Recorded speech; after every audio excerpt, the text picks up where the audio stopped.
Yeah, Navyashri, Akshara, Nawaz, Nitin, Om Agrawal, and Guneet.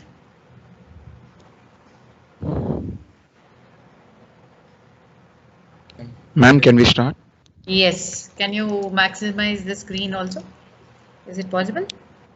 Okay. No, Okay. Carry on. Okay, ma'am. I'll do one thing. I'll also switch off my video. Otherwise, that will be stopping your vision. Yeah. Go ahead, please. Yes, ma'am. A very warm good afternoon to each and everyone who is present over in this meet. So today, our team Eco Warriors means the warriors are going to start the war with the waste. So our main topic name is W2E, that is waste to energy, which is we can also say nothing to something. How it is nothing to something? Let's see. One So second here. If you're comfortable, you can switch on your video also. Not a problem. no, ma'am, I will continue with audio. Okay. Right. Okay, sorry for disturbance. So let's dive into our topic. So first we are going to see actually why we have choose this topic. In the growing world, we can see that if any useful product, if we produce any useful product, definitely there will be a waste which is also produced. So we have to manage this waste. We have to recycle this waste very properly. Otherwise, the situation will come like that. We have to live in the waste only. We have to live with the waste. So this is the main problem which it's us, and we choose this topic, that is waste to energy, and we will see how it is nothing to something. Here we can see a nice quote. That is, waste isn't a waste until we waste it. So you can understand what our topic mainly deals with. Now, what's next slide? So coming to the introduction, waste to energy is mainly deals with the conversion of the waste. There will be a different types of a waste, as we know. So what type of waste we are using and in which energy we are converting. This topic mainly we deals, and the waste to energy means we can see a lot of garbage is produced day by day. It is growing at the rate of infinity per second. We can understand how it is growing very fastly.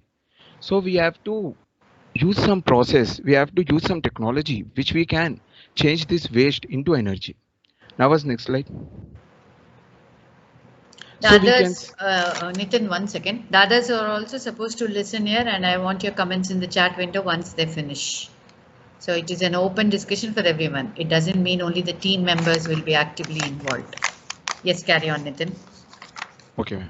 So we can we know that there are different types of a waste. What is actually waste? Waste is something according to the normal people psychology, waste is something which can't be used, but we team eco warriors as giving a different definition to it. Waste is something which can be derived into a numerous product if we think in a proper way, in a creative way. So what types of a waste we are using in our project? So we can see there are different types of a waste like municipal solid waste, industrial waste, agriculture waste, hazardous waste. So we are mainly dealing with the municipal solid waste, as it mainly consists of the products like packaging, grass clippings, like furniture, clothing, all that. And I can give a brief description about the other waste also. Like industrial waste is mainly produced by industrial activity. Agriculture waste like manure, all the things which we get during the cropping, all the things. And next one is the hazardous waste, which is very harmful to the human health.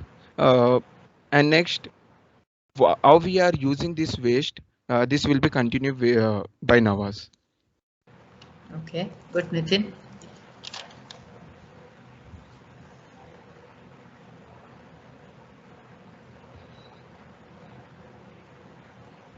hello, ma'am.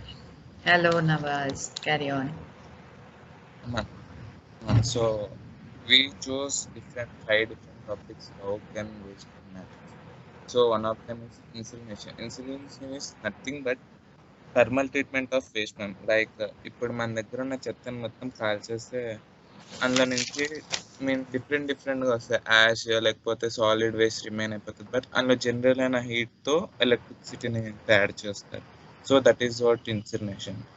So gasification Gasification and pyrolysis are two same part of same process. Pyrolysis is conversion of waste into intermediate liquid, and then next process is gasification, man.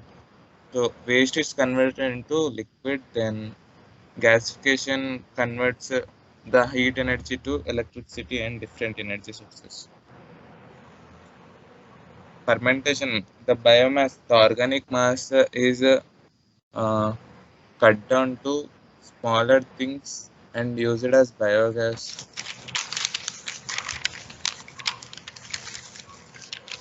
And anaerobic digestion is same as fermentation, ma'am. Now, as you can go ahead, you need not say ma'am everywhere, right? Okay. Yeah. Just Okay, not a problem. next Akshara continues. Yeah. Among all the techniques mentioned above, like the most commonly used technique is incineration. So we have focused on the incineration separately. Yeah. It is usually done by combusting organic waste. Incineration contains of 7 stages. This process involves of 7 stages. At the first, waste is collected from garbage trucks and it is dumped into large pits. Then that waste is dumped into a combustion chamber. Here, the waste is burned and heat is reduced. This heat turns water into steam in a boiler. And the steam which is under high pressure turns the blades of the turbine generator to produce electricity. Air pollution control system removes the pollutants from the combustion gas before it is released. And the ash from the boiler and our air pollution control system is collected. This process of incineration also involves some disadvantages, such as waste recovery from this leads to the emission of fine particulate matter, acid gases, and dioxins. These need to be handled with care and they should be disposed of carefully. Thus, the plants that incinerate waste must keep an eye on the amount of these byproducts emitted. And the advantages and disadvantages of these techniques and process will be discussed by Navya ma'am. Right, good, Akshara. Advantages and disadvantages when we convert waste to energy. It helps in conserving natural resources. It is a mechanism which helps to manage waste, and it is same like recycling also. Once you convert the waste, then we can use 2/3 of it as carbon dioxide neutral fuel. We know that major part of household waste is biomass, and this is used to create energy for daily use. It also helps to reduce global warming. By this clean energy, we can decrease usage of fossil fuels, so emission is decreased. The main disadvantage is that this process is designed for conversion of limited type of wastes. So further advancement in technologies and conversion methods are required for utilizing all kind of wastes. Okay, that's it from my side. Yeah, the chapter 5 heading might be changed if possible later on, because you're giving all the headings in terms of bold letters, and this chapter 5, it is advantages and disadvantages is given in sentence case. Later on you can do those changes. Okay. Okay, ma'am. Yes, so yeah, carry on. Yes, so I'll talk about the environmental impact. This is good, So right? Yeah. Yeah.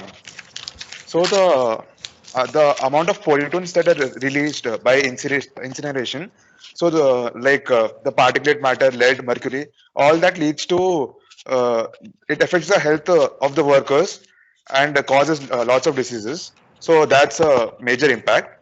Another impact is that the amount of carbon dioxide that is released is too much. So even though it helps us in saving electricity, like it produces electricity, but the amount of carbon dioxide that is released is unacceptable. And now talking about anaerobic digestion. So one of the advantages of anaerobic digestion is that it helps us in reducing greenhouse gas emissions, because of breaking down of particulate matter. So that is one of the advantages. So they are both good impacts and bad impacts, but these are the few major impacts. to the environment. Right, Puneet. So Yeah, that's now it. home will To results and Home. Yeah. coming to results and discussions, through this process we can reduce the harmful gases releasing from combustion of the products, like harmful gases like carbon dioxide and sulfur dioxide causes harm to the environment, and due to combustion of that products from landfill and so on, we can recover ferrous and non-ferrous materials very easily through this process rather than from raw materials. And the waste to energy combustion process effectively eliminates all potential methane emissions, thereby avoiding any potential release of methane in the future. So I'll hand over to Nitin. Yeah. And one more thing here for your team. Here you have, the whole thing has been nicely centered. And again, here it has a left alignment. Such small changes, please kindly look into later on, okay? These are only just typographical things which have to be taken care of so that the book looks neat. Okay? Okay, ma'am. Yeah. Okay, ma'am. Go ahead. Go ahead. Then now finally it's time to conclude our topic. So mainly, ma'am, when you said like choose the topic which relates to your data science like that, right, ma'am? So when we actually, what is the definition of a data science? It is a technology which converts the raw data into some insights, some useful data, right? So exactly our topic is also like that. Some waste data, some unuseful data is converted into some useful data. Like, so in this process we came to know how our actually technology works. First of all, thank you very much, ma'am, for giving this opportunity. And next, so I request each and every team who is present over here. Here we just come across with some topic like waste to energy. In our daily life, there will be lots of waste. If we use our creativity in a correct way, we will go to some, means we will do some extraordinary things. Just we have to think once. That's it. Thank you, ma'am. Right. Yeah, signing off, Team Eco Warriors. Okay. Any experiences to be shared in 2 or 3 words as a team? What about the viewers, please? Any comments in the chat window, please? It would be nice here. It's an appreciation for the team's hard work and everything. Or even if you want to speak, also you can speak. Yeah, you have a number of claps from everybody here. That's nice. That's nice. Yeah, in the chat also I'll be just reading it for you if it is not perfect, just perfect. Very good. Neeraj Ashish is really, I know. That's fine. Yeah, anyway, a very good start it was about waste to energy and the exploration what you have done in spite of everybody knew about it also. You summarized in a nice short way and you have awakened the giant inside us to be very careful when we are generating the waste. Of course, Nitin is always gives that spicy touch to his team, definitely. So team Eco Warriors, wonderful job. So let me also give my appreciation to you, not only in words, but also in actions. Okay, that's fine. Let's go on to Team Raindrop. Team Earth is there.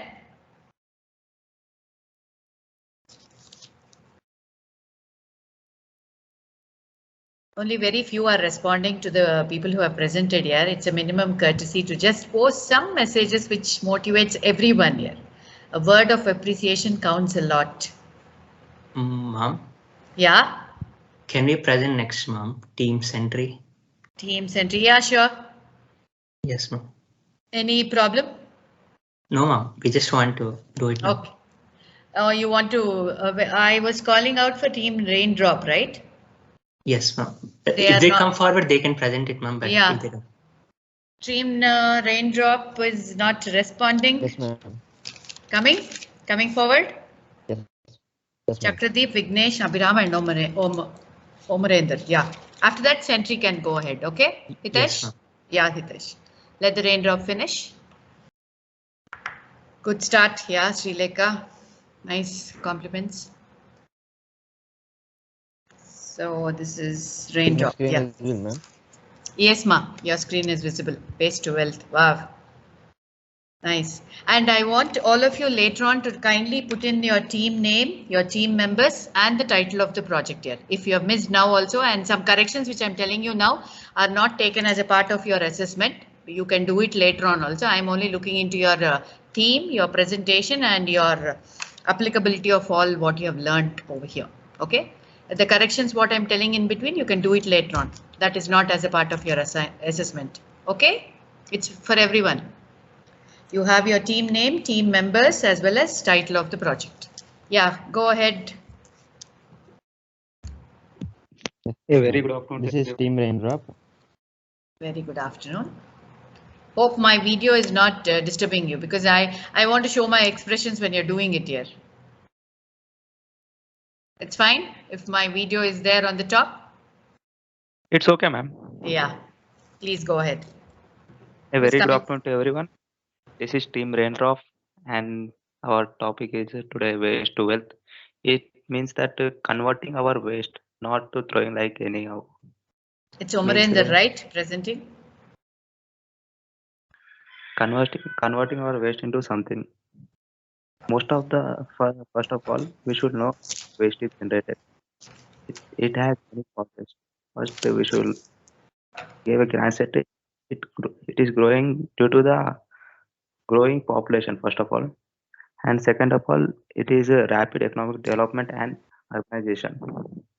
And it also leads to the rising levels of disposable income.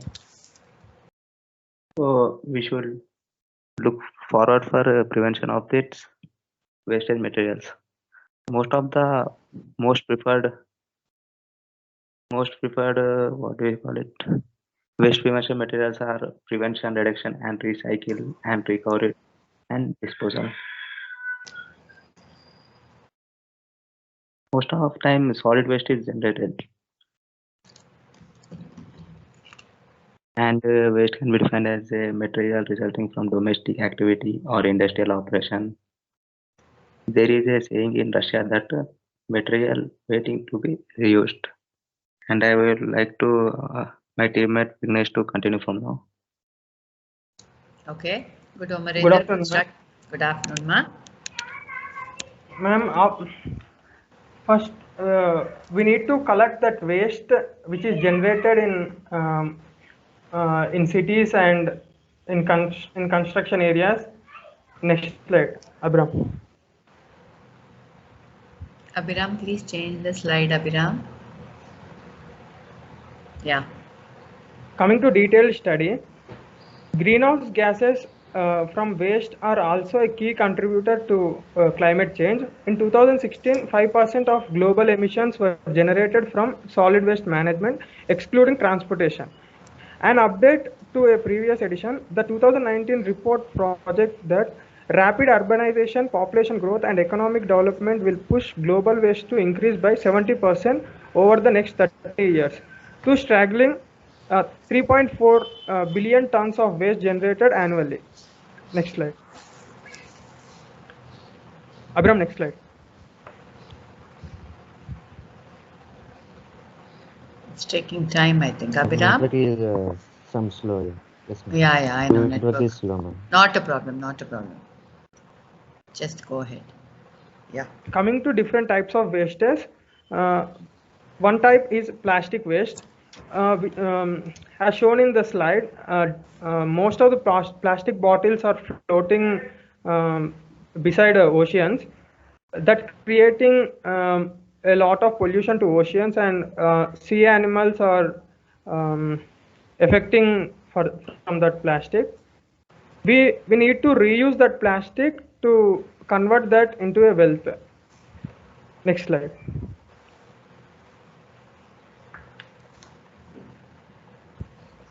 No problem. It is taking time. It will take time. Because sometimes the network becomes really slow. Coming to another type of waste, biodegradable waste. This is like organic matter, and from this waste we can generate methane, which can be used for cooking purpose. Next slide.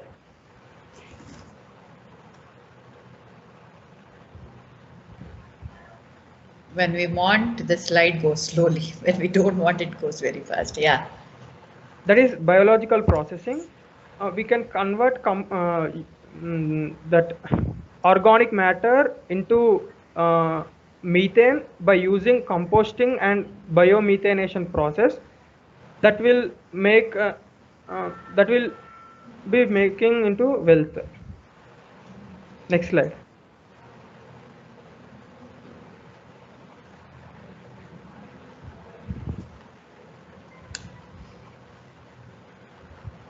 Another process of converting waste to wealth is thermal processing.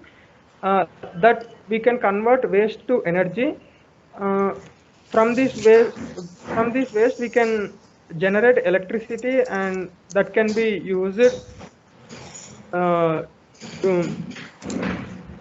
Next slide.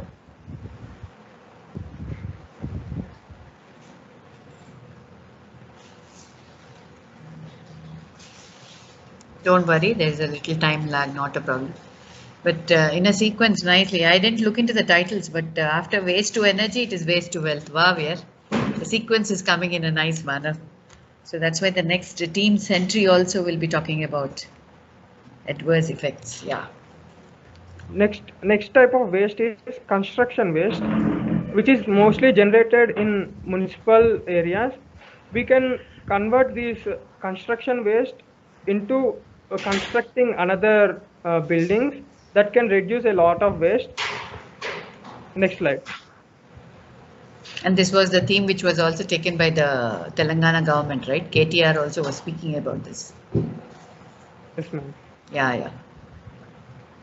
Next is incineration.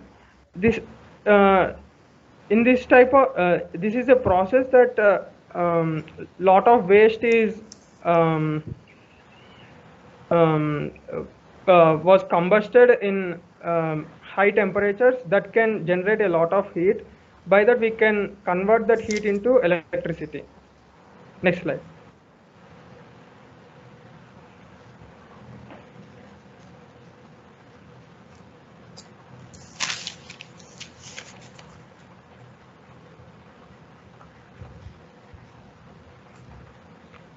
Another type of process is gasification, and by using this process we can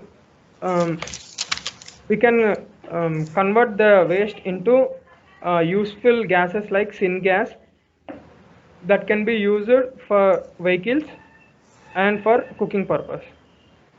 And next, Abhiram will continue, ma'am. Okay. Thank you. Good, Vignesh. Coming to future scope and conclusion, the oil in the gas industry and the oil industry, the stakeholders are committing to use the waste and convert into energy for the gas production in their respective industries. And we have searched in Google and got that information that the US Environmental Protection Agency reported that the country would be recycling about 22 million tons of waste annually per year. And many household wastes are also be converting into useful resources like manure, composting, as Vignesh said. Yes, ma'am, that's it. Yeah. There's a thought also. Can you share that slide also? Yes, ma'am. I know it's taking its time. So by the time that slide comes, anybody else is still there to? The thought is. Go ahead. The thought is waste is everywhere, but it requires only a bit of creativity and hard work to create wealth from it. Very good. Yeah.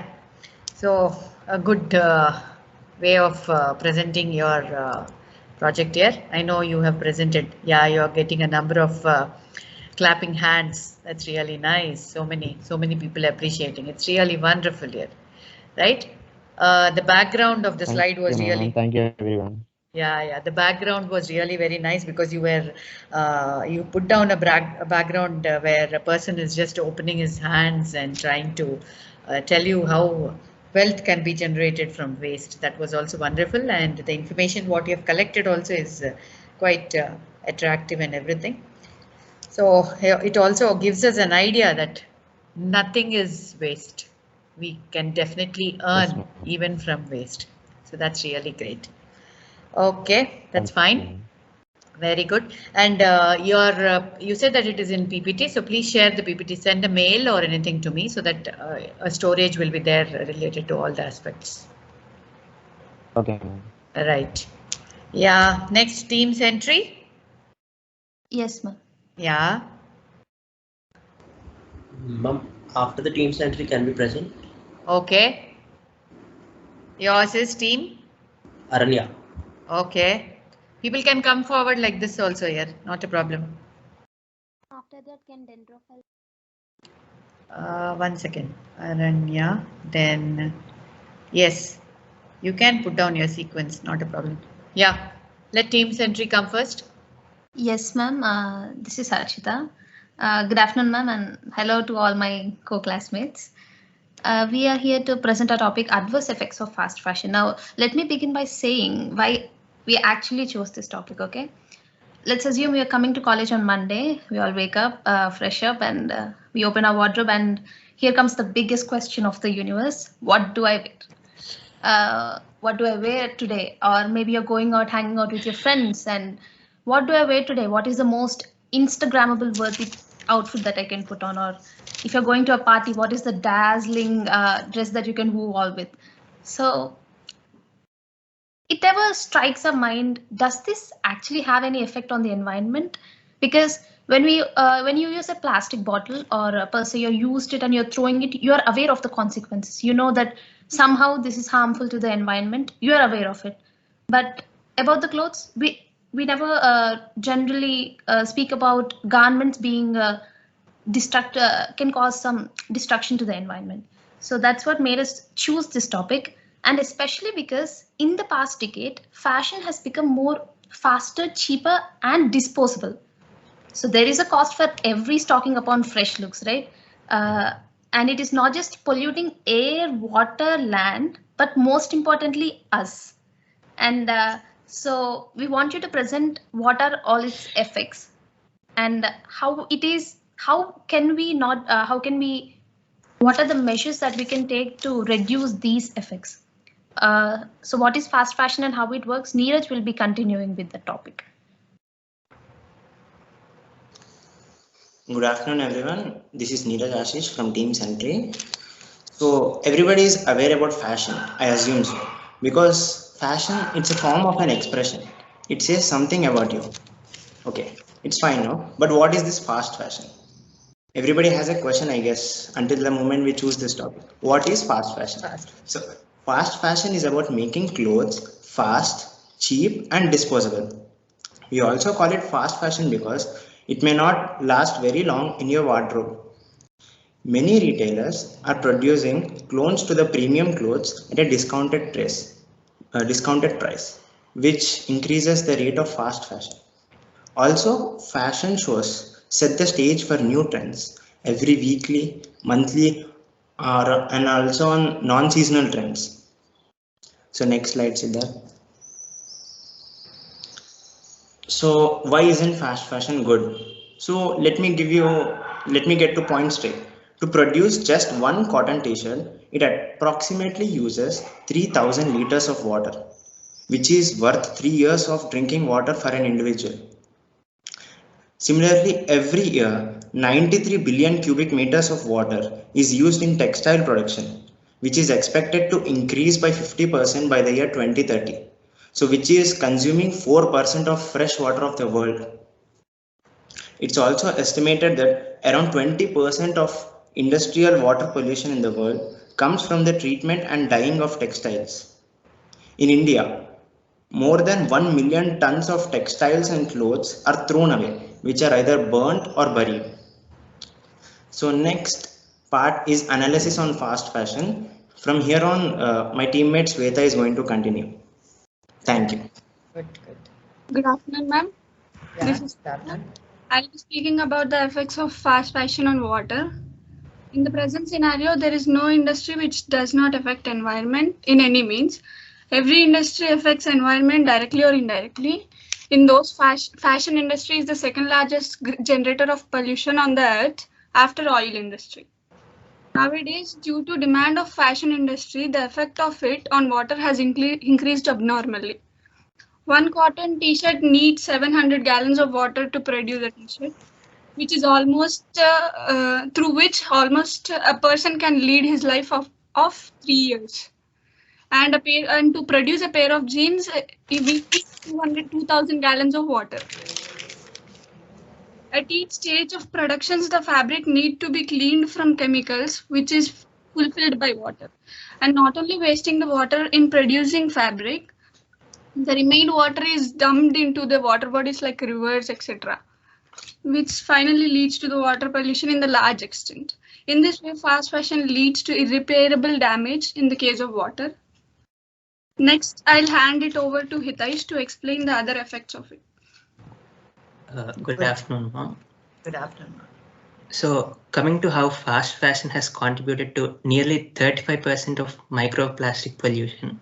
So basically, since fast fashion demands large volume of clothing and the clothing is mostly made from synthetic fabric, every time we wash synthetic garment, about 7 lakh individual microfibers are released into the water, which then make their way into the ocean, and then they're eaten by small aquatic animals, which are in turn eaten by larger fishes, thus introducing plastic in our food chain.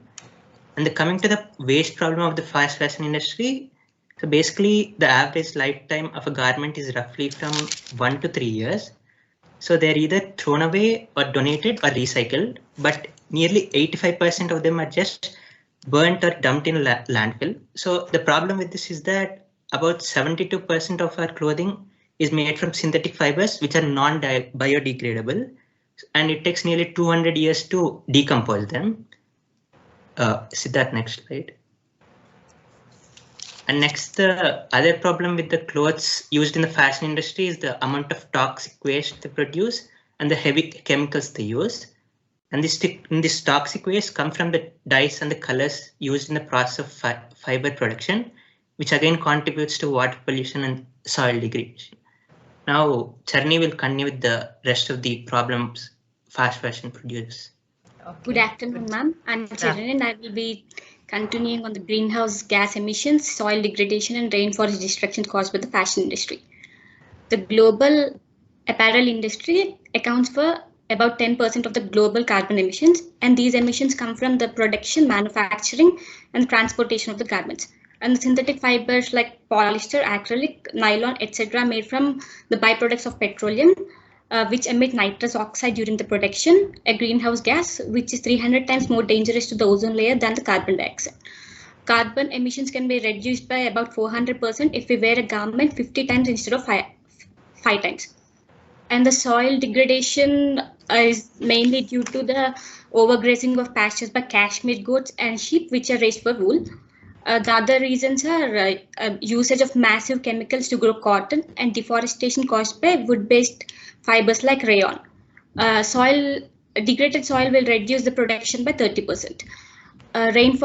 Rainforest destruction by the fashion industry. Every year, thousands of hectares of endangered forest, that is around 70 to 100 million trees are cleared and replaced by plantations of trees used to make wood-based fabrics such as rayon, viscose, and modal.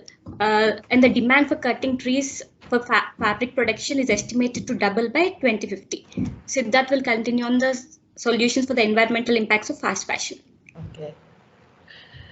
Hello, ma'am. This is Siddharth. Yes, from Siddharth. Team Sentry. Yeah. As you have analyzed the analysis part of our team, I have come here to present some solutions for fast fashion. So normally fast fashion has many problems, like many clothes are outside, thrown out, used for 1 time or 2 time, which are mainly for party wear. Normally if we buy clothes for like we use it for party wear or any other purposes. So we brought some solutions for fast fashion. First is 2nd of September. This is a movement conducted by a company, not by a company, by an NGO, which says this fast fashion will be increased in a way like every person would have around 100 dresses in their closets. So this second September has an option to give back your clothes which will be used by other person, because the clothes you wear are more not more than a time, or more, maximum 2 times you wear the clothes. So those clothes could be used again, or you can buy it second hand, like using this second September. So second part is law enforcement on washing machine filter.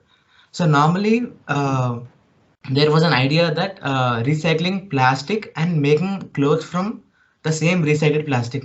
This was a great idea when it was a start, but after researching for 3 to 4 years, they found that the recycled plastic dresses which were made from plastic bottles or etc. were having microfibers which were literally decomposing from the clothes which we use in our washing machines. Those microfibers are literally small. They go out from our washing machine filters directly into the water bodies like rivers and oceans.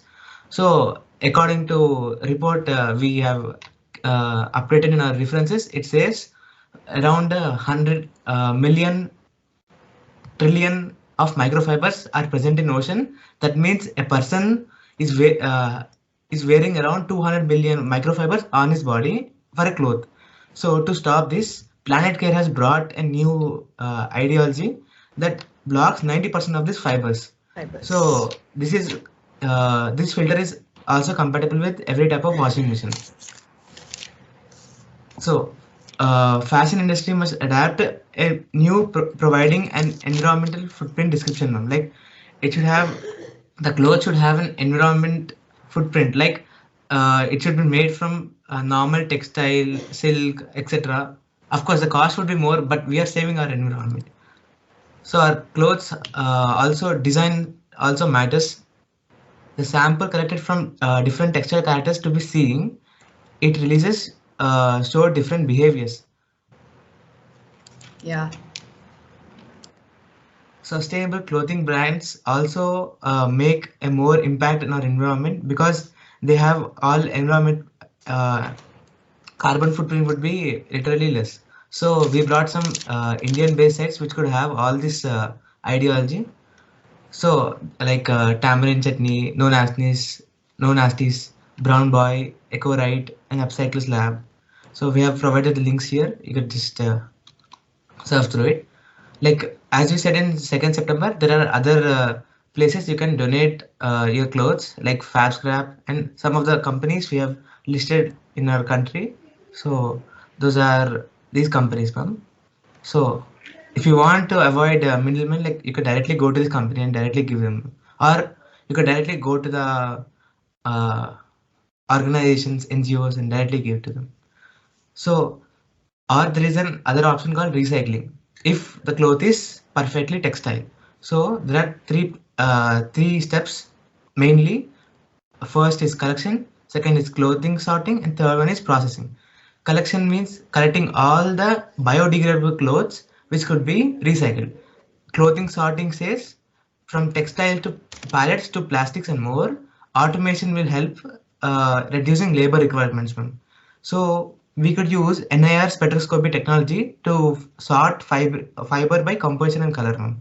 So we could also process this by customizing our own clothes, old clothes, by using their fabric, like guessing the fabric with the products which we have outside, like cushions, handbags, quilts, etc. Or you can make damaged clothes reusable by stitching and etc. Or directly use them for cleaning, etc. That's nice. Now I hand over to Harshita. She will So yes, not everybody is comfortable with using second-hand clothes or buying the clothes from the thrift stores. So why not just make our clothes ourselves? So here are a few of the eco-friendly fabrics we have mentioned, namely basically hemp and organic cotton. These two are the widely used sustainable fabrics. They not just are sustainable, but they also have this antibacterial and antimicrobial properties in them by nature. Isn't that wonderful? I mean, we just overlooking these things and opting for our polyester and stuff. So maybe it's time we need to use this sustainable fabrics more.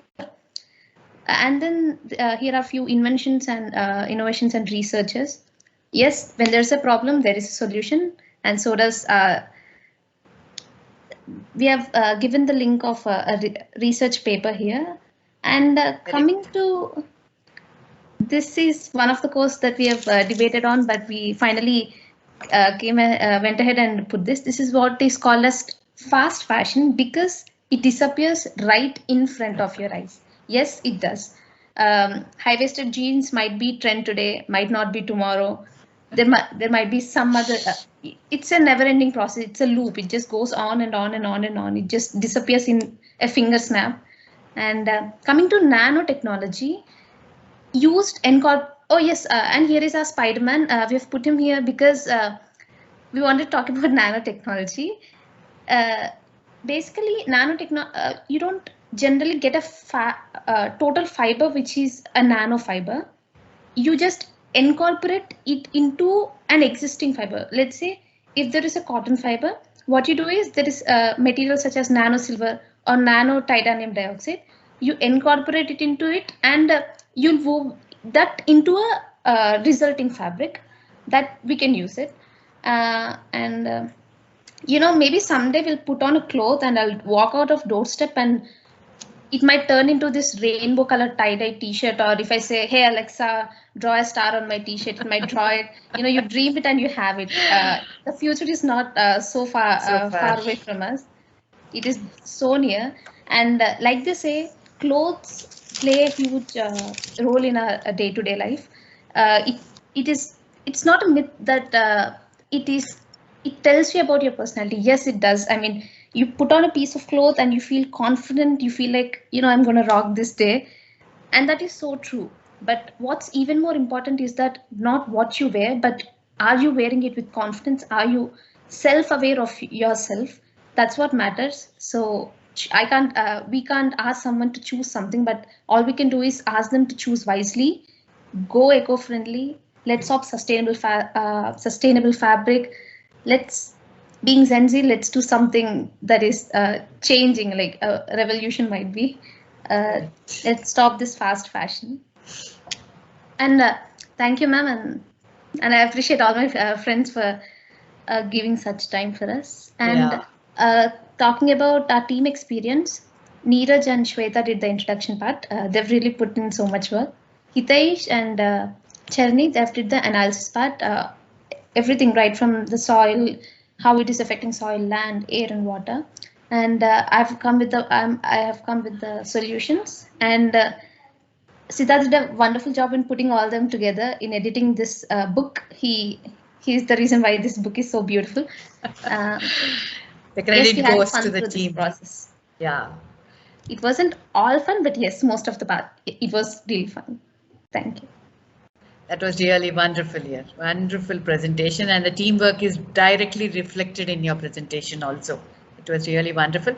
And just a few points because I don't want to delay. The other teams who are coming ahead, be little short because you will have to finish it off. One thing with this particular team, it started off with a plain slide. The book cover was very plain, but ended up with so much amount of colorfulness and inputs which triggered the mind of every individual. So I definitely appreciate all your efforts over here. Great job, good job, right? Yeah. The next team. Thank you. Yeah, wonderful job. Aranya, team Aranya. Yes, ma'am. Like proud of presenting it. Okay. Let the other teams be a little short here because I don't want to keep you waiting. I don't mind sitting the whole evening and waiting and listening to you. Yeah, ma'am. We'll make it a bit short. Yeah. Good afternoon, ma'am. Good afternoon. Good afternoon, everyone. We are Team Aranya. Yeah. Our topic is medical waste management. And let me start with a brief introduction about medical waste. Medical centers like hospitals and clinics and medical laboratories generate waste that are highly hazardous and put people under risk of fatal diseases. In the past, medical waste were often mixed with household waste and disposed in municipal solid waste landfills. So the management of medical waste has been of major concern due to potential high risk to human health and as well as environment. So it becomes mandatory for the proper management of medical waste and take necessary steps to reduce their effects. And next, Sagar will continue with detailed study. Yeah, Pratika has appreciated the earlier group with nice emojis over there. Yeah, go ahead. Okay, let me get into some depth of this topic called medical waste. So here, in the year 2008, as a reported survey of the Bangladesh hospitals, a total of 5,562 kgs of only medical waste is being generated per day. It's not even per month, it's per day. So among even that waste that has been generated, it has been segregated into two different parts, like hazardous and non-hazardous.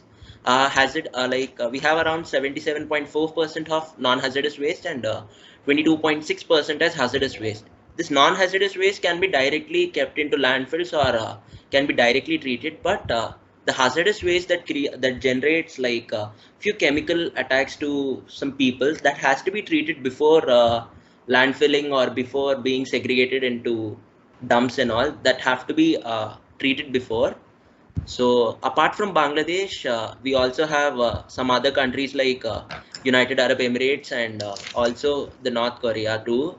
Even here, the waste is being generated a lot, but the things that are different from these three are like the United Arab Emirates have almost like 800 clinics, out of which almost half of them, they actually treat the waste before segregating it into landfills and all.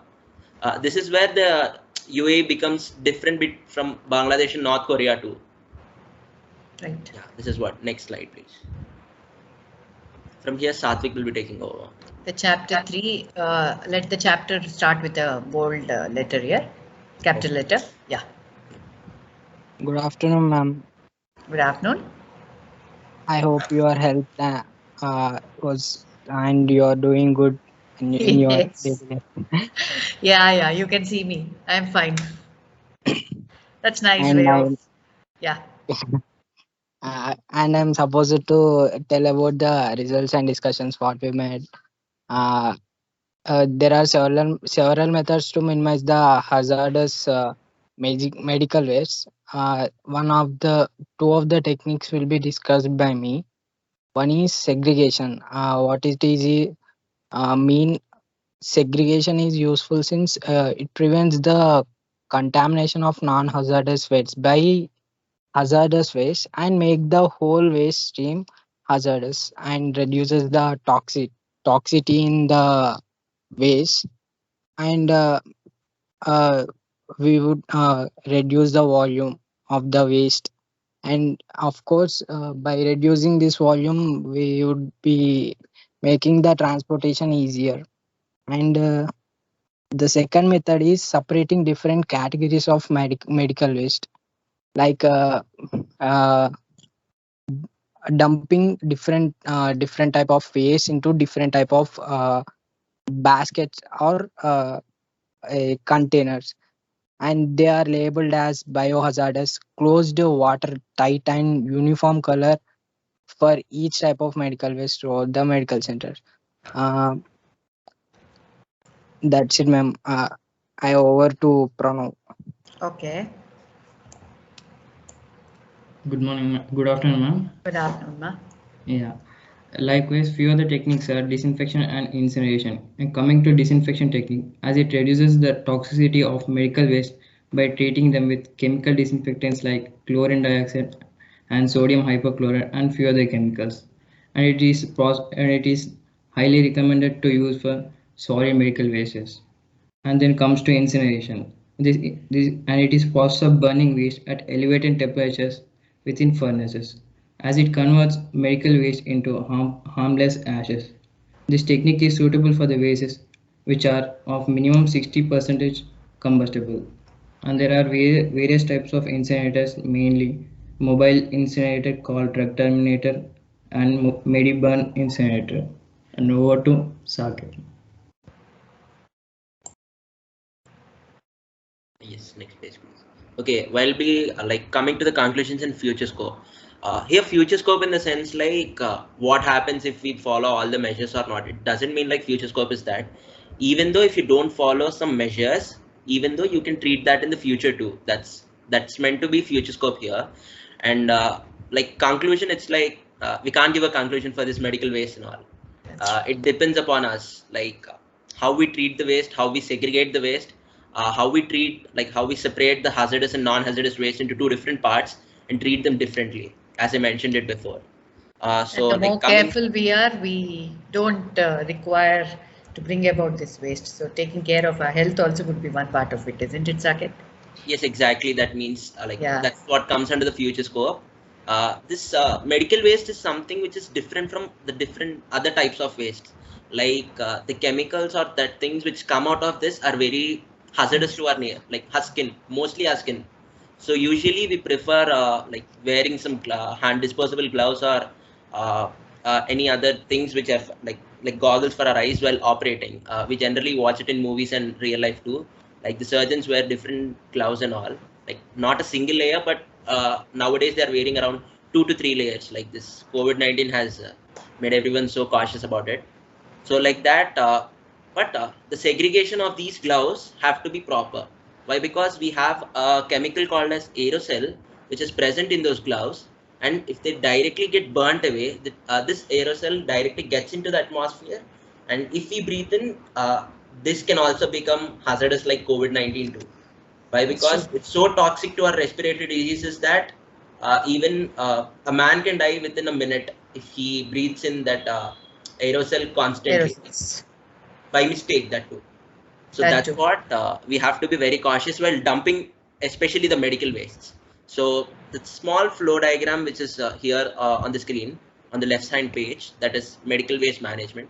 If we follow these few steps for the hazardous one, not like non-hazardous one, for the hazardous one, it will be proper. Like the segregation will be proper and the prevention of the aerosols will be minimal. Yeah, over to Ganesh ma'am for the next page. Yeah. Good afternoon, ma'am. Good afternoon, Ganesh. Here I'm continuing the safety measures. We need to disinfect the affected, exposed, contaminated surfaces and furniture.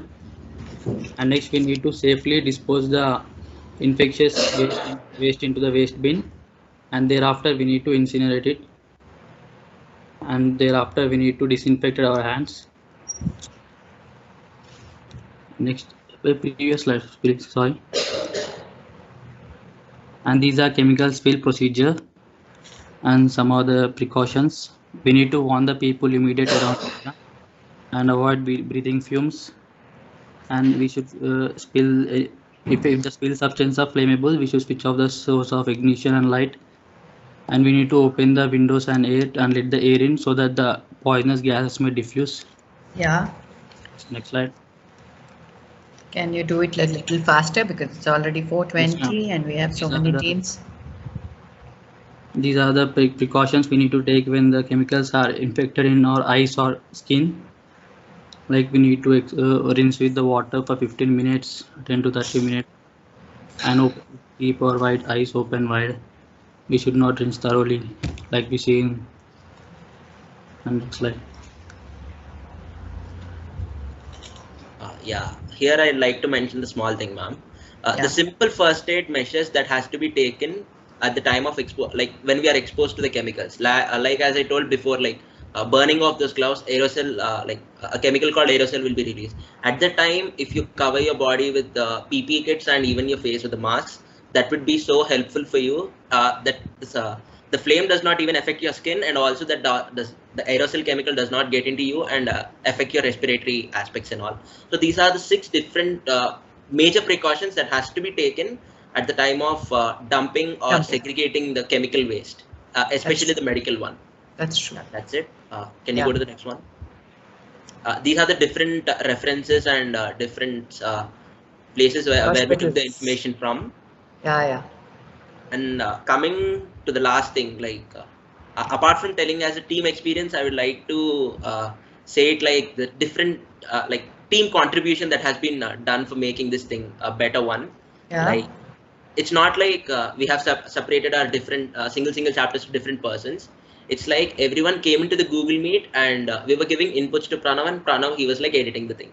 Very good, very good. Nice teamwork. It's been reflected also. It's been reflected. A slight alignments later on, if possible, you do it, or otherwise it's fine. But in spite of the topic being in the same, what everybody is aware of, but the inputs what were given would again trigger the mind and make us much more careful towards being exposed to such waste and also being taking care of your own health also. That's wonderful. Yes. Good. Thank you. Good job, team. Ma'am, shall we? Yes, dendrophiles. Please come fast here. Others also please gear up. I'll wait for another. We'll just have a little extension of 10 minutes and 5 minutes you can come off, and major points you can share here because that would be the one. Ma'am, can we do after this team? Yeah, which is this team? Elements. Team elements. Sure. Thank you, ma'am. Yeah. Can we do next? Yeah, which is this team? Wirer, ma'am. Done, definitely. Yeah, please carry on. Yes. Hello everyone, we are team Raindrop. Our topic for the project is urban ecology. So what exactly is urban ecology? In short, urban ecology is the positive relationship between the cities and protecting environment while developing.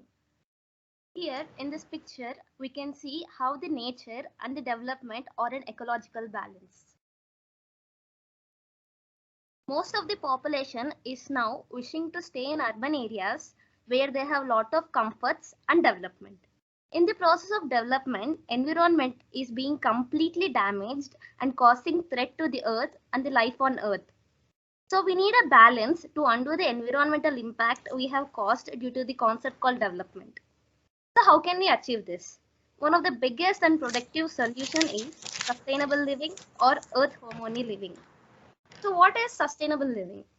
It is a lifestyle that attempts to reduce use of Earth's natural resources and one's personal resources. We can achieve sustainable living with a simple yet powerful step, that is educating and creating awareness. Today's children are tomorrow's citizens. If the roots are strong, the tree will survive. In the same way, if the children of the nation care and have concern about maintaining urban ecology, we can clearly achieve sustainable urban ecology on more than 70% of the earth by next generation. From here on, Shravanti will continue. Nice, Kirtana. Good afternoon, ma'am. A Yes, smart city is not merely a connected city or a digital city. There are many other aspects for being a smart city. Let us see some examples of smart cities in the world. So firstly, in Russian Federation, what did they do? They created a monitoring tool, the Urban Environment Quality Index. It indicator evaluates the quality of city infrastructure, attractiveness of the streets to pedestrians, and it also identifies the city's most in need of improvements. So the urban environment quality assessment is done across more than 1,000 cities, which are diverse in both size and climate in the Russian Federation. Why did they do this? The Housing and the Urban Environment Program was launched by the government in 2018. Its aims is to increase the index score by 30% and also reduce the number of uncomfortable cities in the country. To systematically prioritize project at a national level and to also ensure a consistent evaluation standard on the effort of project implementation over 1,000 cities, this index is a necessary tool to support the annual assessment of quality and also the condition of urban environments. Next page. How did they do this? They developed a 3-year program for the evaluation model up to the approval of methodology at a national level, during which an integrative principle model, the first of its kind, was developed based on the city morphology. An evaluation is done across the cities together with the additional studies of several cities to further verify the model and also enable a public discussion among experts to review and improve this methodology. Scale. The expert technique is first tested in 20 cities during a pilot stage, which was later developed one of the ministries. Eventually, it became a national tool for assessing the quality of urban environment for each city. Next slide. It's taking little time. Yeah. Naya Raipur is a capital city of Chhattisgarh, is emerging as one of the most well-planned smart cities in India. On its foundation day, Chhattisgarh was considering as unexplored reserves and undermined local population and a few dams. The birth of Chhattisgarh made the impression that it is backward, undeveloped, and gloomy region, and now it would get recognition on the map of India. It took 16 years to broke the all preconceived notions and being held as one of the fast-growing states with a view towards inclusive development. In January 2017, it was recognized as the world's first ever integrated township. Their main goal was a sustainable, secure, and self-sufficient city for tomorrow's generation. Their objectives included environmental issues. They devoted 20% of their land and to greenery, and the region's environmental policies made it as the first greenfield smart city in India. They also built cycling lanes so that the people can be used and convert into non-motorized transport system. Steps have been taken to conserve water, and every building in this city have effective and compulsory rainwatering system. They use the concept of green building. Green building uses less water, optimize energy efficiency, conserve natural resource, and generate less waste. Their educational policies were improvised, and health hubs were also created for the old. The tourist spots are also taken care. Jungle safaris are held here as Asia's largest man-made forest safaris. This city also created a set of art sport village for the indoor and outdoor games. Next page. Here is a small story of a smart village in the Rajasthan. The very first picture that gets into our mind when I say Rajasthan is a woman with multiple pots on her head walking some kilometers to fetch water and or some barren lands with no water source and no greenery. But this village, Danora, situated in the heartland of Chambal with a population of 2000, had proved this thought to be wrong and has become an example for hundreds of villages under the campaign called Soch Badlao, Gaon Badlao. The first call for this transformation came from an officer, Dr. Satyapal Sinhmina, a native of this village. The sight of an old woman suffering from dysentery being carried to the field during the rainy season moved him. He made it his mission to transform his village. During his posting in one of the city, he attended an eco-revolution conference organized by an NGO. He was thoroughly improved by the smart village concept. So they worked on 5 elements in this village: modifying and beautifying the existing structures and removing encroachment, redevelopment, greenfield, e-plan, which stands for electronic planning, livelihood to provide learning, and skills to enable people to earn. Next. This is the process of their development. They constructed toilets for every house in this village. They created a community hall, and the streetlights were also with solar panels. And now this village has smart technology. It is self-sustained with water, and it does organic farming and grows multiple crops in the year, even in summers. It has open library, schools with latest technology and e-learning. It also promotes social impact issues like women empowerment, eradicating poverty. So basically, if we want sustainable development, we have to start with our villages, because these are the roads that lead to the cities, and these roads pass through the villages. Wonderful. So this project not only creates villages self-sustained, but also reduce the burden of migration in cities. Now I would like to hand over to Abhinay. Yes, good dear. Good afternoon, ma'am. Good afternoon, Abhinay. Good afternoon, one and all. To keep this presentation short and simple, the quote, "To design a smart city means to first understand the making of cities, and to develop a smart city means to first understand how the cities are serviced." Like the smart cities term, we just discuss about the smart cities, but instead we can also think about when to do the smart cities, how are they done, and what is the smart cities about. So the compact cities that have all these economic activities and ease of mobility, all this kind of stuff are known as smart cities. So instead of Googling all those examples about smart cities and all, we thought of thinking about a live example which was done in Andhra Pradesh by our chief minister, ex-chief minister actually, Chandrababu Naidu garu. So the flyover, the Vijayawada flyover, the pillars of it are consists of this vertical gardening. So that ecology is kind of smart city development. So that was a live example of our project. So moving on, next slide. A city provided with this kind of mass bus rapid transport, mass rapid transit and smart parking, multimodal transit integration is a smart city of best kind. Whenever this term pedestrian first comes into our mind, we can think about those people walking on the streets. So if we have some greenery around them, that is kind of pleasant and refreshes their mood. So it is actually good in helping economy in many indirect ways. They might be doing good in their jobs and all. So this green streets, renewable energy, all this help the cities and the country grow much faster compared to this old and immobile terms of generating from energy from all this fossil fuels and all. So that is the discussion about the smart cities. So moving on, my other teammate takes Harshini takes the presentation forward. Yes, nice, wonderful. I'm Harshini. Coming to the results, a smart city is first of all a sustainable city. Smart city is relatable to smart environment. Smart environment is under providing a balance between planning for growth and protecting resources.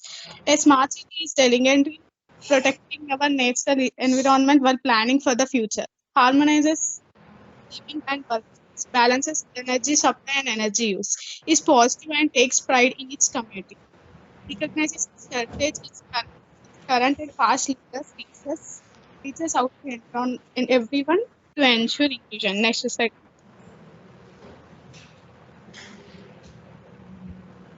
Comes to conclusion, there is something about urban life. You walk on out your road and you are in a steady of stream of life happening around you, and it's very easy to get caught up in that stream and simply kind of keep on moving. The smart city agenda entitles improving the citizens' quality of life, strengthening and diversifying the economy. There are two approaches to smart cities. One is top down and another is bottom up. Top down means it are typically come from government or private companies and require significant investment. Bottom up means there are lower cost and citizen centered. There are 5 core elements of a smart city. There are leadership and strategy, infrastructure, technology and data, innovation and enterprise citizens, measurement and learning. Thank you, ma'am. It's Monday. And also smart people like you have to take it forward, I think. Yeah. Yes, Mandeep. Good afternoon. Yeah. Good afternoon. Good afternoon, ma'am. So coming to the future scope, according to current statistics, nearly 70% of the world population will live in urban areas by 2050. So we need to create smart cities in order to make these urban areas more livable and truly sustainable. So these are the few roles of our government so that it would help our cities to become much more smarter than before. Next slide. So all smart engineers have to come out and definitely take this forward. These are the few links that are the references we used in our project. Very good. So this is our team. Thank you one and all for giving us your valuable time. Thank you, ma'am. Thank you. Nice presentation. Nice outlook related to urban ecology and educating everybody. So smart people like all of us should definitely take care of it and go ahead with all these smart cities. Good. Yeah. Next team. Team Earth. Yes. Those who have present, can we leave? Team Elements is coming next. Yes. Ma'am, those who have completed, can we leave? How can that be possible, Saket? Everybody were patiently hearing to your presentations, isn't it? Okay, we'll stay. Yeah. And we will just have a slight extension of 10 minutes so that everybody finishes it off here. Let's be a little short and wind up everything, okay? Is it fine with all the teams? Is the book visible now? Yeah, it's visible. Okay. Please be a little short here so that everybody will get a chance. Yes, ma'am. Sure. Yeah. Good afternoon, everyone. This is Team Elements, and we present you our book, which is based on waste management. Yeah. Waste management includes the process and shine next page. Waste management includes the processes and actions required to manage waste from its inception to its final disposal. This includes the collection, transport, treatment, and disposal of waste together with monitoring and regulation of the waste management process and waste-related laws, technologies, economic mechanisms, etc. Moving further, we discussed about 5 countries that have revolutionized the way they tackle waste. Firstly, we will talk about Indonesia. Indonesia discovered that recycling isn't common in Indonesian villages, even though it is possible to sell cardboard and plastics to scavengers. They had also discovered that there are people who can't go to the hospitals because they don't have enough money. For instance, there are 250 million people in Indonesia, but more than 60% of them don't have medical insurance. And a city like Malang produces over 55,000 tons of waste every day, in which only about a half is collected. By inviting patients to bring trash in place of money, they found a simple way to help fund the healthcare. This scheme encourages low-income households to recycle their waste and pay with their own resources. Their unorthodox approach is also helping solve an environmental challenge for the country, which is second largest contributor to ocean plastic waste in the world after China. Over to Raghu. Okay, this is the case study of Semaco Island and their waste management strategy they have used. So the Semaco landfill ties into Singapore's overall waste management strategy. So firstly, the waste we dispose is collected and sent to waste to energy plants for incineration. This waste incinerated turns into incineration ash, and this ash is transported to Semaco landfill. In this landfill, this ash is covered to protect from wind and seawater. Then this ash is transported via truck to designated sites for final disposal. This is a simple example of incineration waste management. Then moving forward, the Zero Waste Master Plan gives key strategies to manage 3 sources of waste. Those are e-waste, food waste, and packaging waste, which includes plastics. So companies, households, and government should work in hand by using simple 3 R's: reduce, reuse, and recycling, which helps us manage waste easily and turn into resources. Thank you. Moving on. Good. Okay, coming to Colombia, Colombia's municipalities produce around 28,800 tons of solid waste per day, with 10,000 tons of this waste being generated by the main cities. Colombia came up with the idea of EcoBoat, a recycling initiative that promotes the culture of recycling across the country. No, not by simply telling its citizens about the virtues of recycling, but by actually recycling and giving awards and rewards for every recycled item. EcoBoat is basically a reverse vending machine which is located in shopping malls, institutions, and public spaces and encourages the process of recycling the PET bottles. Thank you. Good. Short and sweet. Sweden. Sweden is setting example for rest of the world. Less than 1% of Sweden's household waste ends up in landfills, and more than 50% is converted into energy by the process waste to energy. The previous teams have discussed this process in detail, so I won't drag it much. So this energy is used for district heating and electricity production, which can also power vehicles. Even Japan and China are widely using this process. Of course, it comes with some drawbacks, like residue consists of heavy metals and other toxins, and the process of burning trash is inherently polluting. The officials are working on solutions to make use of these residues. Over to Rahul. Good. In Uganda, an environmentalist, Bruno, created amusement park for children, built entirely using waste. He collected waste and refashioned it to swings. His goal is to make hundreds of amusement parks in many parts of Uganda. They also started a project, Tree Adoption Uganda, which aims to change behavior of people towards environment and proper waste disposal.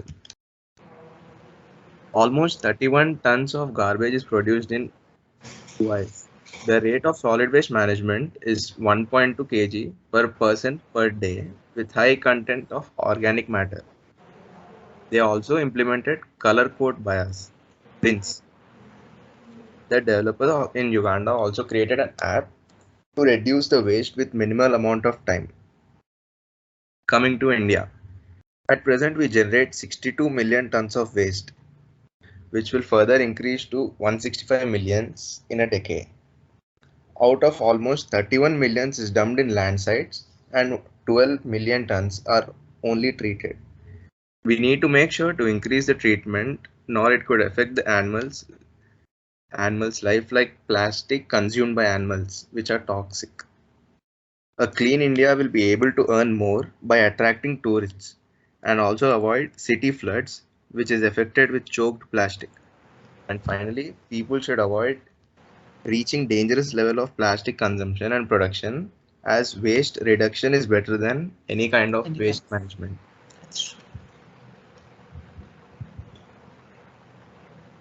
Coming to this future scope, yes, India needs to spend a lot of money to create an effective waste management system. As India continues to rebuild, its citizens should ensure that they avoid reaching the dangerous levels of the average Western in plastic consumption and waste production, because waste reduction is better than any kind of waste management, and India's traditional wisdom of aparigraha, which is very relevant even today, can play a key role in achieving that. Thank you. Coming to the solutions, we think that India needs to adopt the different methods which have been discussed for a better future and better waste management. Below are few things which will help our nation to be successful in managing solid waste to produce more local jobs and generate more power, which in turn can be utilized for local needs. These methods are waste collecting methods, waste segregation, new policies and acts, private partnerships, voluntary involvement, and distributed management. Both the government, non-government organization, and the citizens should work hand in hand to reach the desired solution. And these are some tech integrated solutions. As we are running short of time, I have left the link here. Please do check it out. Definitely. Here are the references. Over to Raghav. Okay, hereby we conclude proper management of waste is important for building sustainable and livable cities. But it remains a challenge for many developing countries and cities. Therefore, it is necessary for government to take quick actions and create awareness in our society. Thank you. Good job here. Everybody were talking about waste to wealth, waste to energy, and waste management also plays a very important role, because waste management is also going to create a number of jobs, right? Isn't it? Managing the waste also is very great. That's nice. Yeah. Thank you. Good. Go ahead. Next is Team Vairar. After Team Vairar, who's coming next? Yes, ma'am. Team 3, ma'am. Okay. Yeah, Team Vairar, please log in.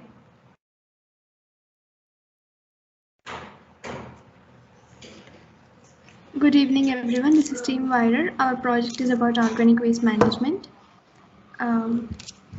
First is introduction. Organic waste, the main sources of this organic waste are plants and animals, and this organic waste is biodegradable. Even though this organic waste improves the soil fertility, but if this is possible only if it is disposed in a appropriate way. One of these effects is this generates flies and mosquitoes which spread diseases, and the further types will be explained by Priyanka. Okay. Nice, Kajol. Good evening all. This is Priyanka from Team Vairar. Yeah. As we all know, organic waste is an important source of pollution in the environment. In order to manage these waste, we need to know how these waste is categorized. Some of the common wastes are food waste, cattle waste, and municipal solid waste. Next slide. First one is food waste. 30% of organic waste in the nature through natural and artificial means is the food waste. So it is very important to reduce these waste. Love food, hate waste. Some of the examples of food waste is through natural means is peeling fruits, leaves, outer skins, and etc. Through artificial means are fruit and vegetable canning industries, frozen vegetable industries, and fruit drying industries. The major producers of food wastes are residential areas, hotels, and restaurants. You can skip some of the points, Ma. You can skip some of the points because they are already available. You can just generalize the waste. And yeah. Cattle waste. Generally, these are from the animal origin. It is the important soil fertilizer, contains major concentration of macro and micronutrients for crop growth and soil fertility. Cattle manure and fodder are the forms of cattle matters. Poultry wastes, piggery wastes are also the animal origin. Next slide. Municipal solid wastes. These wastes are generated from our daily life like grass, clippings, furnitures, clothings, newspapers, and etc.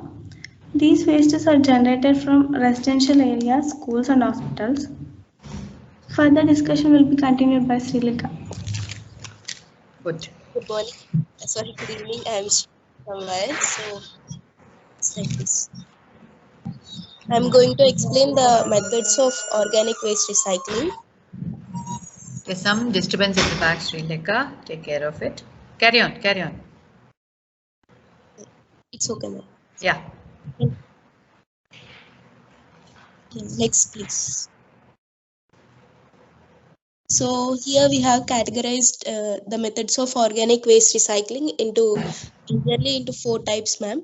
First one is animal feed, like feeding the animals whatever the waste that is generated in our homes or houses generally, that is given to cattle so that the waste can be the waste can be given to them so that they can eat it and they will also get food like that. But in most of the countries it is banned because most of food is stored in plastic bags that are being eaten by them.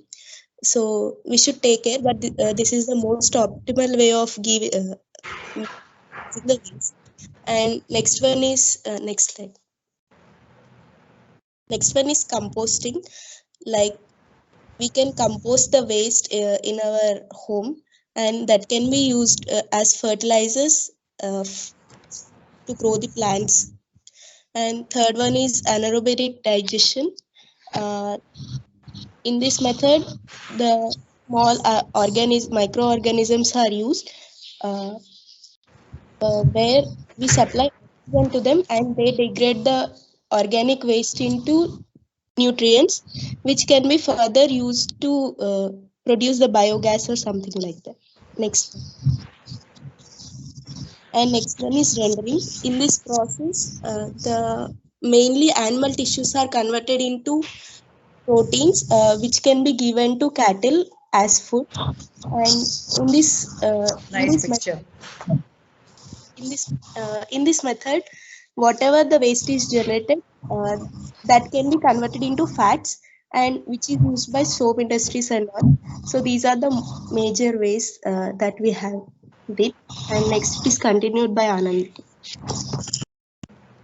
Every team is really doing a very great job in their presentations as well as their book creations here. Great, each and every team. Yeah. Carry on, Anandi. Be little brief. At recycling organic waste, we have some general steps, ma'am. Yeah. The first one is collection. We will collect waste from the kitchen and from industries, from shops, from different places, and we should collect them and we should send them to the sites for recycling. Yes. After collection, we should be careful that it should not be contaminated, because due to the contamination of waste, different types of diseases or problems or effects should be there. And for every recycling process, we should prepare the organic waste in some way, because we can't directly go Good to pictures. the Good pictures. Yeah. Go ahead. After this, we have to do the recycling process for the waste, and after completing the recycling processes, we should segregate them based on the outcomes for different purposes to use them. Okay, reuse. That's it, ma'am. Right. Good. Brief and short. Over to Vinila. Just highlight your points here so that the other teams also will get the chance to do the presentation. Good evening, ma'am. Yeah, good evening. Significance of organic waste recycling. Organic waste recycling has multiple advantages. Some of them are recycling of biomass or bio-waste generates energy in form of biogas. And one of the most important significances of organic waste recycling is reduction of air pollution, water pollution, and land pollution. And the next is barriers and challenges of organic waste recycling. Even though organic waste recycling is important method, there are some challenges that limit the use of recycling methods. Some of them are recycling process like composting generates odors which cause air pollution, and the use of biofertilizers results in significant input of metals like cadmium and lead, which have a direct impact on the health of human beings and animals. From here, Meghna will continue. Very good. Okay, good evening. I'm Meghna and I am here to elect you people. So we are happily eating food which we like and just wasting the food which we don't like. I have also seen many of my friends in the college just wasting their, just leaving their lunch boxes and they just simply go to the canteen and they'll just buy some food which they like. But even I do that sometimes, yeah. But we just don't think about the consequences which we'll face later. Nice picture. Just similar to the picture today, we are just feeding the bin, but tomorrow we'll be the feed just. That's really nice. Wonderful. Love and food are meant for sharing here, not for wasting. That's true. That's true. Nice, Meghna. I am here to help you, so not to become such waste. I'll give some very, very easy tips and I'll also promise to do them. And very good. Next slide. So these are the tips which I have mentioned before. First and priority, this is really important. We should reduce the food waste. And the remaining tips are just use some alternatives replacing this plastic things. Use the less disposal bags or boxes until they are mostly necessary. Use your own bags, water bottles, and all the things. So these are just small things we just don't notice, I think. Small steps lead to a large output. Yeah. So next slide. So these are the references we have used, and thank you. This is Team Wire signing off. Wonderful, wonderful presentation. Good job and good way of representing it. That's really nice. Yeah, next team. Please do come fast here. The next team was, let me just check. I'm Team Earth. Ravens were the ones who opted for it. Earth, I'll give you a chance here because Ravens have already asked, and then comes Green Goblins. Okay. Yeah. 3, ma'am. Yes. Team 3, right? Team 3 is Ravens. 3, who were the ones who opted? Come fast here, don't waste the time.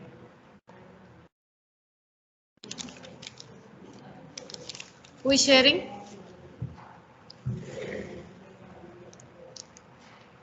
Yes. Ma'am, team 3 can we come forward? Yes. Okay, ma'am. What about Ravens? Nobody is there? Be short and crisp. Please be short and crisp here. Hi, ma'am. Yeah. This is team 3, ma'am. Yeah. We've chosen our topic to be air pollution, since Right. air is an important element for all living beings. It is common topic, but is often neglected. So it must be taken serious. These are the 6 chapters we have introduced in our project. Coming to chapter 1, introduction, air pollution, releasing various gases into atmosphere and reducing the air quality often leads to undesirable health effects. There are 2 types of pollution, indoor and outdoor. Indoor is degradation of indoor air quality by harmful chemical and other materials. Coming to outdoor, outdoor pollution results from the combustion of fossil fuels by industrial plants and vehicles. In chapter 2, we have kept all detailed types of air pollution. Yes. Do you think indoor air quality is as important as outdoor air quality? Yeah, it's of course. They're closely related to each other. If the concentration of indoor air pollutants is already high, it can further deteriorate the outdoor air quality. Now I hand over this to Shreena. Very good. Hi, ma'am. This is Shreena. Yeah. So the two main pollutions are indoor and outdoor, and we usually think of the outdoor air pollution when we think of air pollution, but we often neglect the indoor air pollution, which is also equally important and is dangerous too, because we most of the time we spend within the houses, and this might affect our health more than the outdoor air pollution. Yeah. So the main reason why indoor air pollution is increasing is because of inadequate ventilation within the house. If we don't have proper ventilation, this can increase because the air keeps rotating within the house, and it can cause a lot of health problems too. And some of the pollutant sources are mentioned here, which are common things, but have to be taken into consideration. And if we stop using these things, it can help us. And then comes the outdoor air pollution, which all of us know. We've been studying it from our school age. I don't want to mention about it a lot, but small things about the indoor air pollution which can help us and which can save our health are things like perfumes and deodorants that we use on a daily basis, the nail paints that we use, and some of the floor cleaners, and all of these release a lot of harmful chemicals into the air, and which when enter into our body can cause a lot of health problems. These small things, when replaced with organic or environment friendly things, can help us a lot. So yes, I don't say even I follow all of these, because even I use perfumes and nail paints and all of these. But at least from now, I'll try to change and We'll shift reduce it. environment friendly ones. Yeah, that's true. Next, Pawan will continue. Yes, Pavan. Health and environmental effects of air pollution. Air pollution can harm us when it accumulates in the air in high enough concentrations. Millions of Americans live in areas where urban smog, particle pollution, and toxic pollutants pose serious health concerns. People exposed to high levels of air pollutants may experience various that we discussed earlier. Next slide. Along with harming human health, air pollution can cause a variety of environmental effects. Acid rains. Acid rains is precipitation containing harmful amount of nitric and sulfuric acids.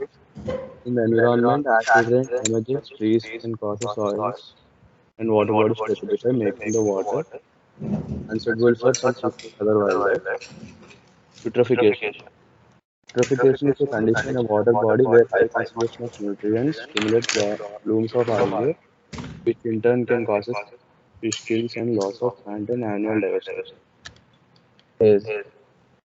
Haze is caused when sunlight encounters tiny pollution particles in the air. Haze obscures the clarity, color, texture, and the form of what we see. Effects on wildlife. Toxic pollutants in the air are deposited.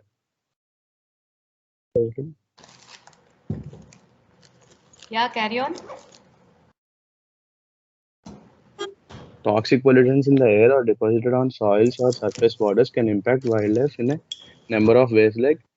Humans, animals can experience health problems if they are exposed to sufficient concentrations of air toxics over time. Ozone depletion. Ozone is a gas that occurs both at ground level and in the Earth's upper atmosphere, known as stratosphere. At ground level, ozone is the pollutant that can harm human health. In stratosphere, however, ozone forms a layer that protects life on Earth from the sun's harmful ultraviolet rays. Crop and forest damage. Air pollution can damage crops and trees in a variety of ways. Ground level ozone can lead to reductions in agricultural crop and commercial forest yields, reduced growth and survivability of tree seedlings, and increased plant susceptibility to disease, pests, and other environmental stresses. Global climate change. The Earth's atmosphere contains a delicate balance of naturally occurring gases that trap some of the sun's heat near the Earth's surface. Now over to Rohit. Good job.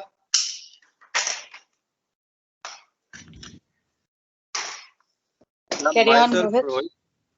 Yes, Rohit. Ma'am, myself, I have developed a machine learning model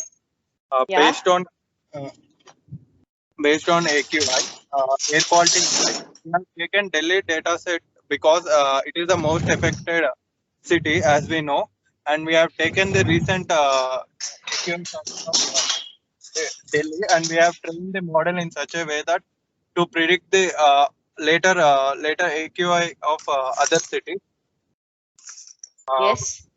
Yes, ma'am. And we have compared the Hyderabad city, Amravati city, and Delhi city AQIs.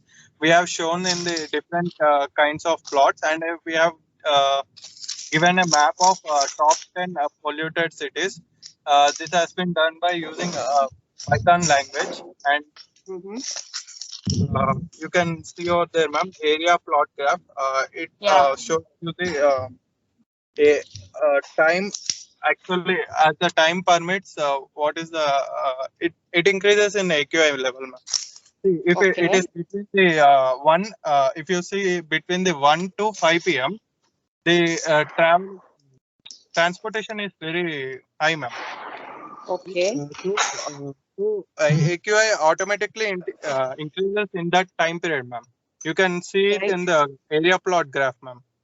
See how graph is rising. It is between the 1 p.m. to 5 p.m. ma'am. Since transportation is very high, it increases. As we go, as night, it decreases completely, ma'am. And regular it reoccurs. And this is the pie chart, ma'am. We have compared here Delhi AQI and Hyderabad AQI. You can see that how extent Delhi AQI is. It has totally covered the pie chart, ma'am. So you can see Delhi is most affected compared to Hyderabad. Next. Shreya, next. Nice we have presentation. we have given the bar graph, ma'am. You can just see at what extent Delhi has been affected by air pollution. Your screen is not visible. Your screen is not visible. I can just check. It's visible to us, ma'am. Yeah. Carry on. Yeah, now it's visible. Yes. In the bar graph, you can see, ma'am, Delhi has been most affected city compared to Hyderabad and Amaravati. We have taken this as Hyderabad and Amaravati as examples because these are also most affected, but not as much as Delhi. Yes, ma'am. And we have provided the links, ma'am. We have provided the machine learning algorithm. We have implemented. We have given the link.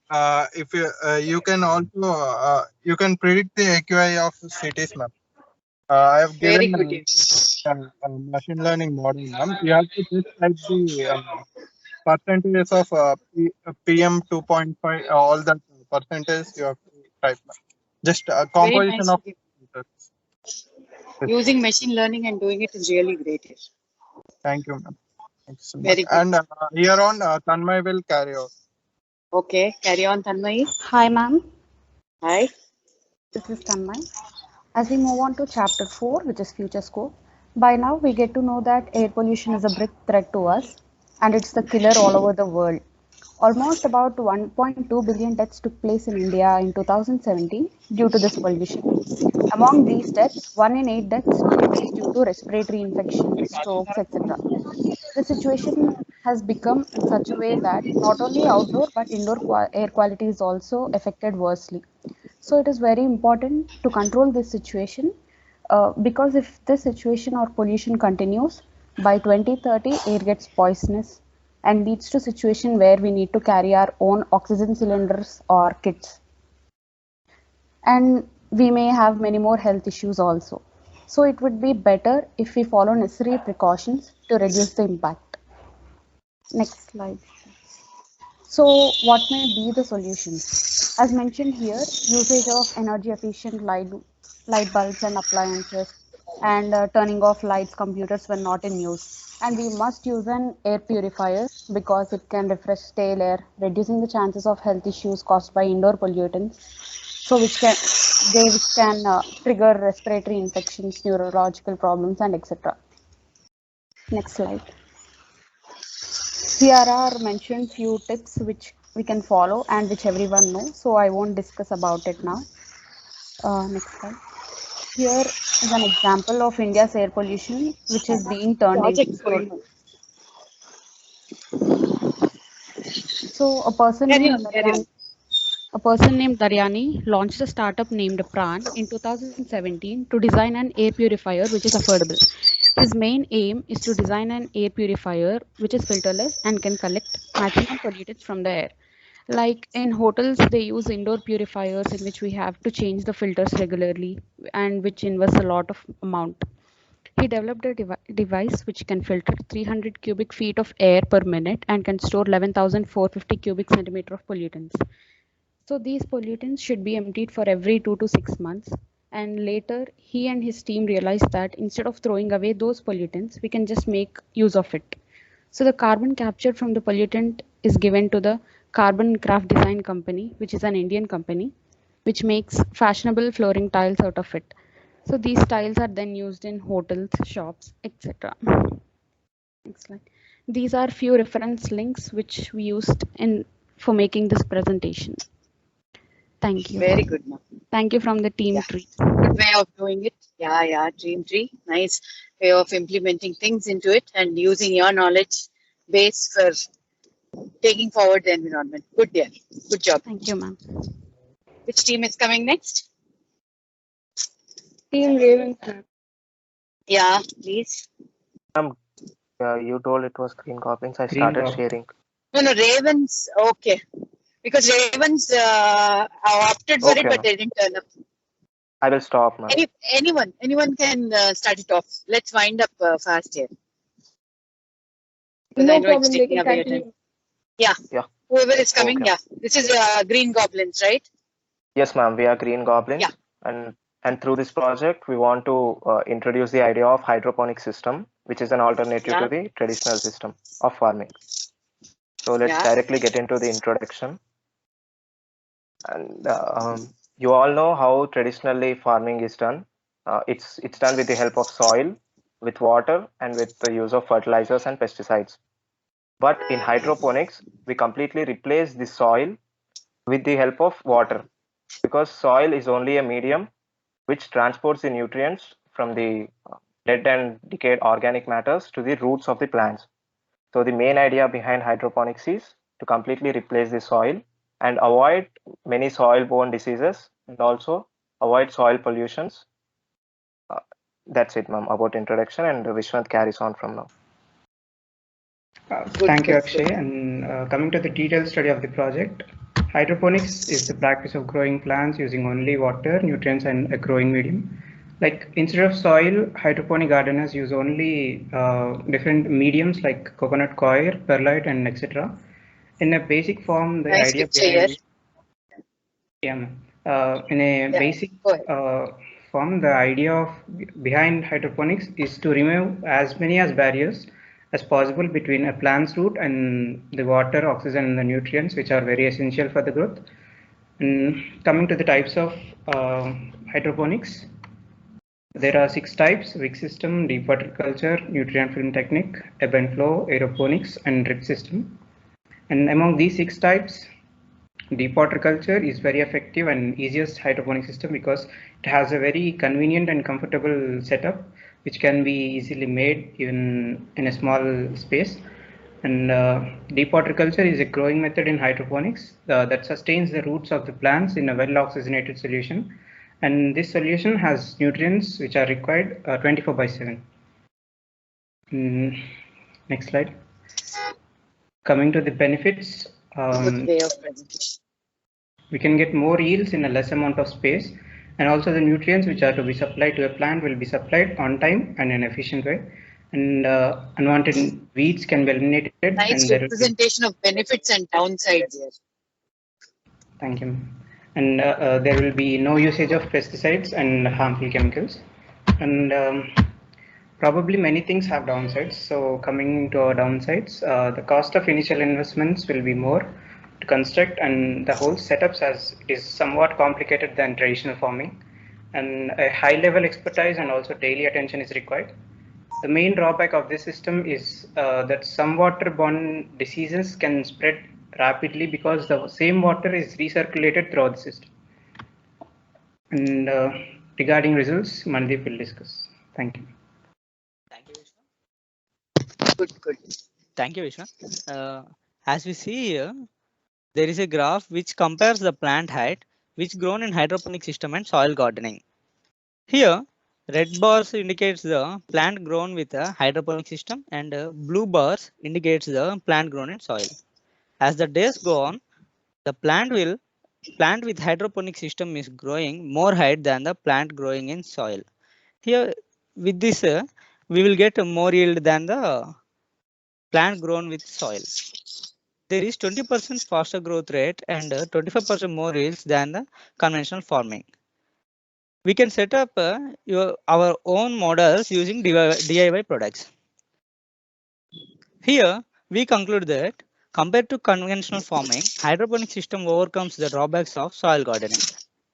And also, it gives more yields in a hygiene way without using pesticides and fertilizers. We can grow vegetables with a small space in our balcony also. It will be a major advantage. Only the farmers who know plowing, weeding, these techniques which are used for farming are able to farm in soil. But with this hydroponic system, anyone can easily adopt this technology. According to stats, there will be demand for food will increase up to 40% with the present growth rate of population. Due to urbanization, there is lack of land for a proper cultivation. Due to heavy rainfall, there will be a loss of production also. As we see here, there is a graph. Sorry, ma'am. Here, it's okay. Carry. By keeping in mind these points, this should be a better alternative for faster growth and more yields. For this hydroponic system, will be a better alternative as compared to the soil farming. Thank you, ma'am, and I will hand over it to the Vishwant. And coming to the references, these are the websites which we use to create our book, and we chose this for hydroponic farming. They are not there as a part of the team. Like we have minimized the presenters, ma'am, so we can complete it. No problem. Yeah, we have chosen this thing because farming is the main thing to get us our food right. So we have concentrated on the food which is healthy and also a better way to do that. And thank you. This is Team Green Goblins. Thank you. Excellent, yeah, excellent. I've been I'm logged in the mobile. That's why I'm not able to put down the expressions for you, but excellent way. And even the background, what was chosen, I think you did it by default, or I mean that brown background definitely depicts it's something related to agriculture. Yeah, or you like, just we have just kept it as we've done it as simple as possible, ma'am. I know. Wonderful presentation. Very good, ma'am. Thank you, ma'am. Yeah. Thank you, ma'am. Thanks for being short here. Very good. I'm also working along with all of you. I'm also on my drive back home, but it's nice. Carry forward. Next team. Next team is Ravens. Ma'am, we are team Forces of Nature. If team Yeah. Ravens is not available, we can start. Sure. Now. Sure. Okay, Sure. yes. Okay, team Ravens. Whoever is able to share the screen can come forward and do it, because I know I'm keeping you all over here. Thanks for being with me in spite of the time schedules. But nice here. I'm so happy all of you have done a great job. Yeah, this is team. Yeah. Good afternoon, ma'am. Yeah, good afternoon. Ma'am. Good evening, everyone. This is Gautam from Team Ravens. Yes, Gautam, carry on. As you can see, we have. Yes, ma'am. Carry on, Gautam. Yes, ma'am. We have chosen a case study, ma'am. We have chosen a case study called marine debris. These are the contents presentation. As you can see in the right side, there is a turtle which is going in a plastic cup, but it doesn't know that it is harmful for it. Where did the plastic cup come from? It's from the humans who have it in the water. Next slide.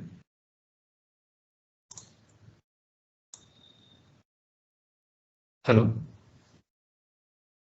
Carry on, Gautam. Hello. I'm able to hear. Carry on. Yes, yes, you are audible. That brings to our main problem statement, ma'am, which is marine debris. What is marine debris? The definition of marine debris is simple. The solid waste which is accumulated into the and contaminates the water. It is known as marine debris, basically. And there are three main points, ma'am. The three main points are the debris inside the water bodies contaminate the water, which leads to the exploitation of the habitat of the marine life. The second point is it acts as the water acts as 50 to 80% of Earth's oxygen. So due to the pollution of water, even the oxygen is getting depleted, and this pollution acts. It even comes in between the food chain and the world food chain, ma'am. Like the waste is accumulated by the marine life, and those marine life have been consumed by humans and other animals. Due to the toxicity in the pollution, even the other living beings in the food chain get affected. Next. Right. Nice way of representation here with all those colored pencils and color things.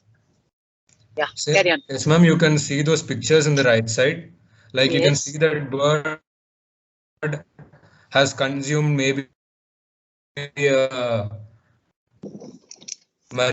and the corpse of that bird, you can see a lot of waste inside, but it's due to that bird doesn't know what's there inside that fish. Yeah.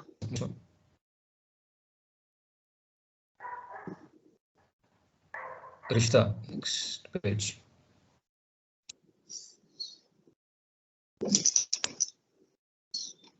Yes, ma'am. So you can even see the statistics over here, ma'am. The most of the trash composition is given in that pie chart. Most of which is paper. As it is a serious problem, it has to be addressed very quickly. So we have come up with a solution. Next one.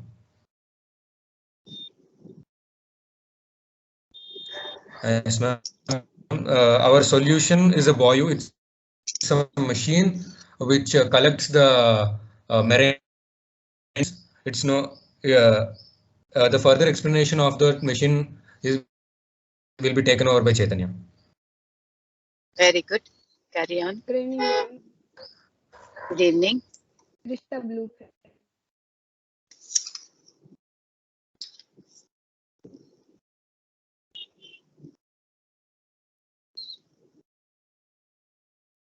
since we have very less time, I'm not going into detailed description of the boy. I'll cut it short. So our boy is totally divided into 4 parts. Part 1 is basically for the movement purpose.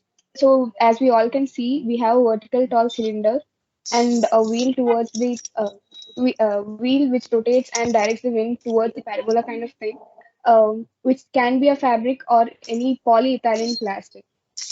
The black part on the uppermost part of the buoy, the top plate of each engine, is heated by a Cassegrain solar apparatus that focuses light from the sun and by means of a lens disperses it over the area of the top plate.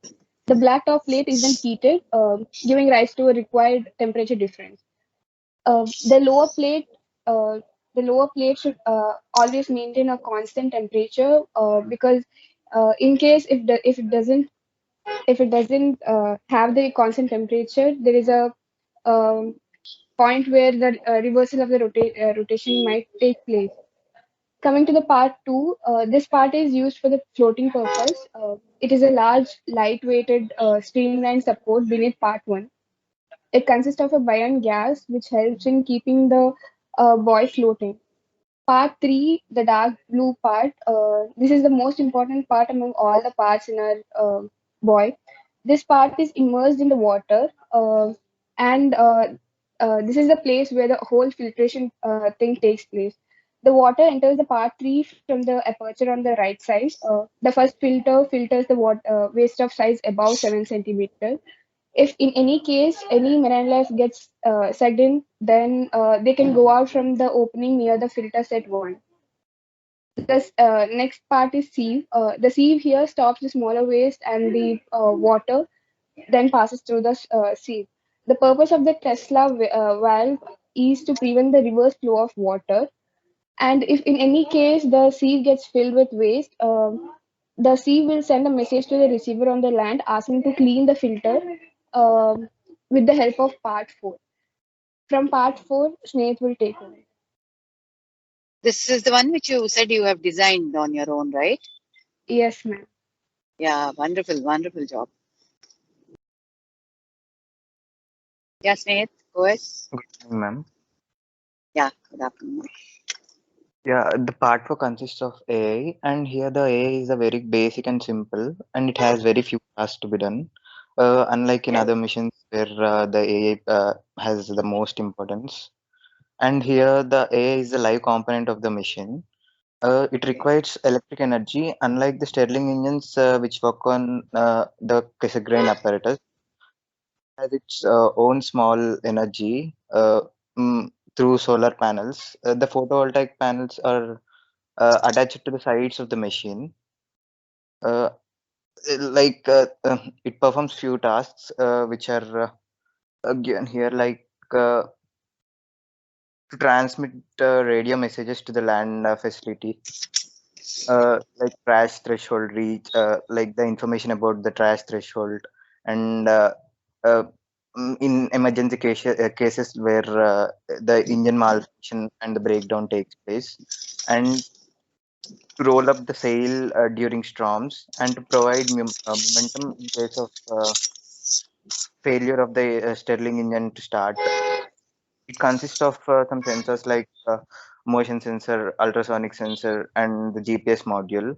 And it is also used to raise and lower the protective enclosure according to the weather. Now I would like to explain about the process Apocatisto. And before explaining about it, I want to describe about the image shown here. It's nothing but a person to take part in a big difference, like in big change, is born by doing some small changes continuously, like using a wooden brush instead of 4 or 5 plastic brushes throughout the year, and like using a plastic reusable cup instead of all coffee cups which are for one use. Yeah, and that's true.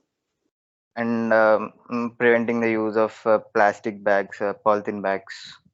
In this way, So by doing the doing, job as well as educating the people. yeah. Yeah, go ahead. And now to explain about the process apocatisto, it's nothing but after the maximum amount of waste has been collected, the A housed on the boy relies on the radio messages, and it sends the team for collection, and the team, after dispatching their by using the coordinates enclosed in the message, they carefully dismantle, empty, clean, and sterilize and remantle the filters. The combined waste will then be gathered and put through the series of segregation. It will be taken. It will be done under human supervision, and the segregated waste will then be transferred to their own tanks, and then we will export all the packed and segregated waste nearby local recycling and reusing companies, using a system of transportation. So the cyclic process goes on, and the net pollution will be zero. In this way, the pollution can be reduced. Right. And next, to explain about our prototype. Our prototype is not that vigorous like described idea, but it consists of one Stirling engine, and the float can be simplified to a swimming pad. This is all done to make it convenient, simple, and economic. Good. The Tesla wall, the converging and diverging nozzle, excess filters, and other corollary features are dropped because of this reason. And will you all bring it into action? Yes, ma'am. That's why I'll telling it in a further, ma'am. Yeah. The model Go is ahead. nothing but just a scaled down version of our solution. So we are planning to make the components like Tesla wall, fine C, and torque promoter, converging and diverging nozzle, and electrostatic precipitators, and these are not available. So we are planning to make it and insert in the prototype. Good. Yeah, ma'am. And coming to the assembly of the buoy, we need to take two PVC pipes of 3-inch diameter each, and we need to attach the two pipes with adhesive glue, and there should be a pipe in between them connecting those two pipes. Make the apertures for the pipes and connect servos of opening and closing. The servos may be hydraulic or else electrical. It's upon your convenience. And the bottom pipe should be watertight. So a lot of work has to be done related to assembling it and getting it back into action, isn't it? Yes, ma'am. Yeah. Can you please wind up Snehit fast so yes, that the other two teams will finish it off? Yes, ma'am. Yes, ma'am. Sorry for giving you less time because of no yeah. It's okay. It's fine. Then the Stirling engine with the Cassegrain apparatus and flattener rotor will be attached, and the connecting wheel of the Stirling engine with bands to propeller at the bottom will be attached, and the fix of electrostatic precipitators will be done. That's it, ma'am. The parts of prototype will be explained by Rishita. Rishita, carry on. Okay. Good evening, ma'am. Yeah, good Coming evening, to the parts of prototype, since we don't have much time, I won't be discussing about each component Just uses. mention the major things in it, and so that it will be easier. Yes, ma'am. Like overall, there are 25 components being used. So those are Stirling engine, sails, circuit board, solar panel, set of mirrors, and greenhouse case, primary floats, ultrasound sensor, float sensor, and a lot more. Over to Balaji. So making use of green energy also is a part of it, isn't it? Solar panels and everything. That's wonderful. Yes. Yeah. Coming to the pros and cons. First, advantages. Plastic that is collected is sent directly to the recycling stations, thus preventing new plastic from being produced. It is to be noted that the bio itself is made from reused materials from landfills, thus cleaning the land debris as well. The bottom is colored blue for camouflage to prevent any accidental encounters with the marine life. Okay. So you're going to do both cleanup as well as you're going to, address the problem also. Yes, ma'am. Now coming to the disadvantages. Yeah. The bio inevitably has some moving parts, hence reducing its lifespan or durability. Okay. The bio is also not supervised by humans. However, there are solutions to each of these cons. The machine is protected by the AI even during the extreme weather conditions, and the lifespan is more than enough to accumulate a sufficient volume of waste. Good. Over to Pratika. Good evening, ma'am. Arishta, could you change Good this? evening, Pratika. Yeah. Okay, yeah, I'll make it in a very short. Our current prototype itself can clear out plastics of about size 70 micrometer. We envisage a well-developed industrial scale machine, complete with all additions stationed with strategic locations and a workforce of about 30 or so volunteers. We have a fine sieve which filters our microplastics and techniques to filter out the chemical and nuclear waste using an electrostatic precipitator and chemical coatings. We envision our machine to start off by cleaning the rivers near major cities in India like Bangalore, Chennai, etc. Moving on to the Pacific garage patches, since it is the hotspot for both plastic waste, chemical and nuclear pollutants, it is also the ideal location for the optimum functioning of the machine.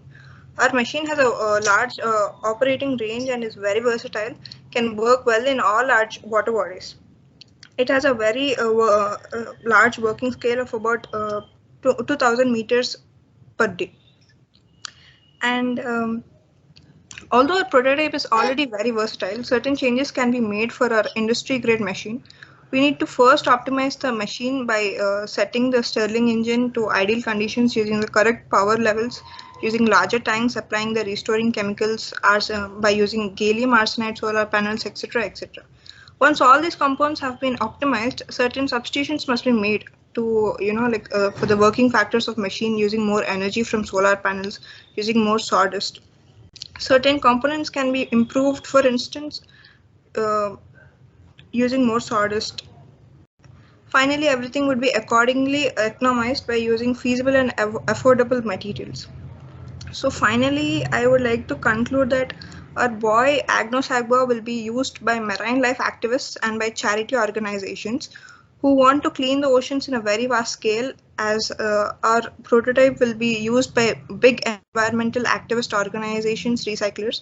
They will be our biggest customers and they will be using a machine in a huge scale. This is also available for individuals to buy the machine as it is budget friendly. Thank you. And we have also put our references here, ma'am, for for the videos have gone through it. Thank you, ma'am. Thank you for this wonderful opportunity. And I also thank my fellow mates for being online and having patiently listening to our project. Thank you, ma'am. Great job, great job, great job coming out with the prototype. It's really great. I'm so happy here being associated with all of you in this course. The next team? Yes, ma'am. We are team forces. Sathwik will start Yatin. Screen sharing. Sure, Yatin.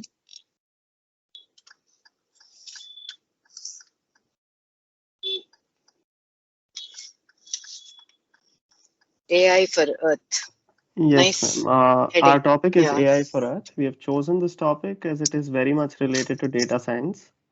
AI for Earth is a Microsoft initiative that provides access to Microsoft resources, ma'am, to support projects that change the way people and organizations monitor, model, and manage Earth's natural systems. One of those projects, which I'll be talking about, is Amazon. Between 1985 and 2021, 336,000 square miles of native vegetation was lost to deforestation in Brazil alone. That's a 10% destruction of Brazilian lands. Amazon uses artificial intelligence and Microsoft Azure services, which is a cloud service, to prototype deforestation risk and prevents future losses to the Amazon rainforest. Amazon uses satellite images of Brazil's Amazon rainforest and then stores them in the Azure cloud, where Amazon AI algorithms detect unofficial roads and other risk factors of deforestation. The resulting output is visualized in an interactive map, highlighting the risk areas.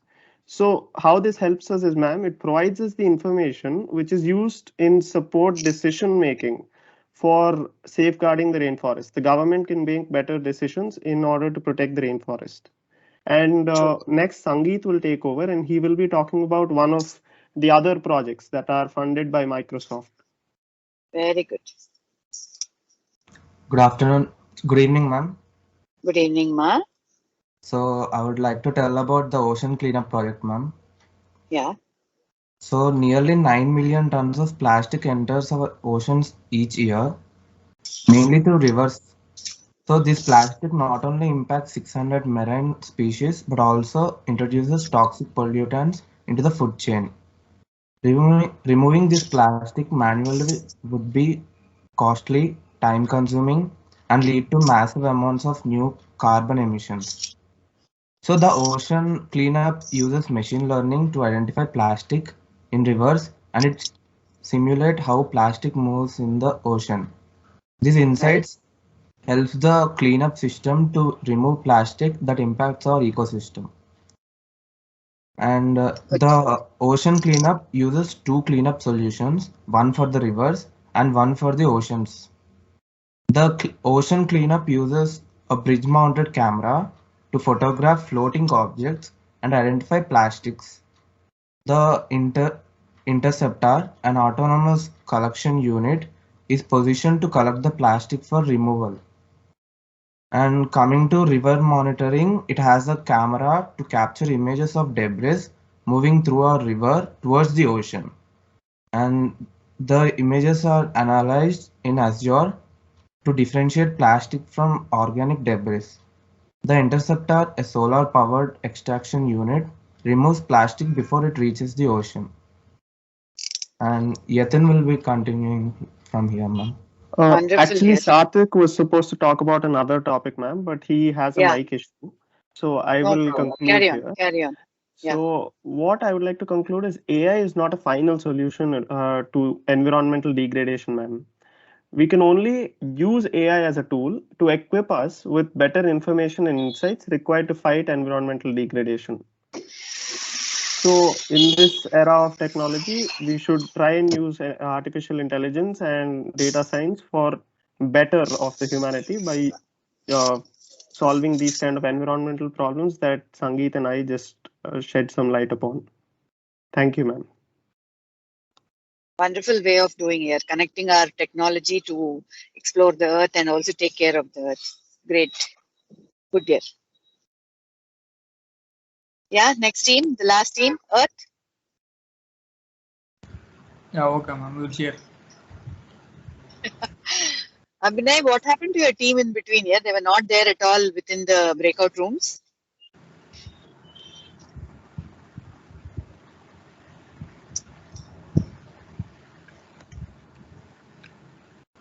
Is it visible? Yeah, please go ahead. Yeah, it's visible. Yes, ma'am. I'm Sakiran. Good evening, ma'am. This is team 8, right? Team Earth. Team Earth, ma'am. Yeah. Carry on. Good evening, ma'am. Our project name is groundwater table improvement. Next. Go ahead. We 6 members done this project, ma'am. Yes. In the world, average is 25% of groundwater using agriculture, 25% for industries, 20% for remaining. From past years, there is a decrease of groundwater level due to many factors. Mainly climate change and urbanization are main factors. Climate change, there is a rapid increase in temperature in the atmosphere, which leads to increase the rate of evaporation. Thus, there is a depletion of groundwater. In urbanization, mainly due to cities, due to wide roads and networks, rainwater is not percolating into the soil. Thus, water is running into the sea. So, not using groundwater, not useful water. We are not using the water. Next question. Next. Carry on. There are some ways to protect and conserve groundwater. Go negative means plant the trees that take less water to grow and reduce chemical use. use the chemicals that must biodegrade into the soil. Thus, water will percolate into the soil. And manage waste. Waste means mainly plastics. Don't throw plastic into the soil, and don't let it run. Use water very safely. Thus, we can improve groundwater level.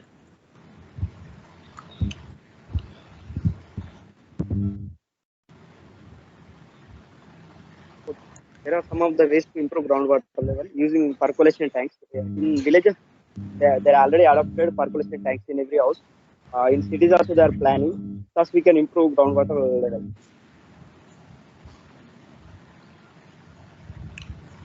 Okay, Good, yes. That's it. It's really nice because water is the very need of the hour, and improving the groundwater is very much required with so much amount of urbanization and industrialization going on, right? Good job. Sorry, I kept you delayed for so long because it was getting this. Thank you all here. Wonderful job. Still anybody is left? I think we have covered all the teams.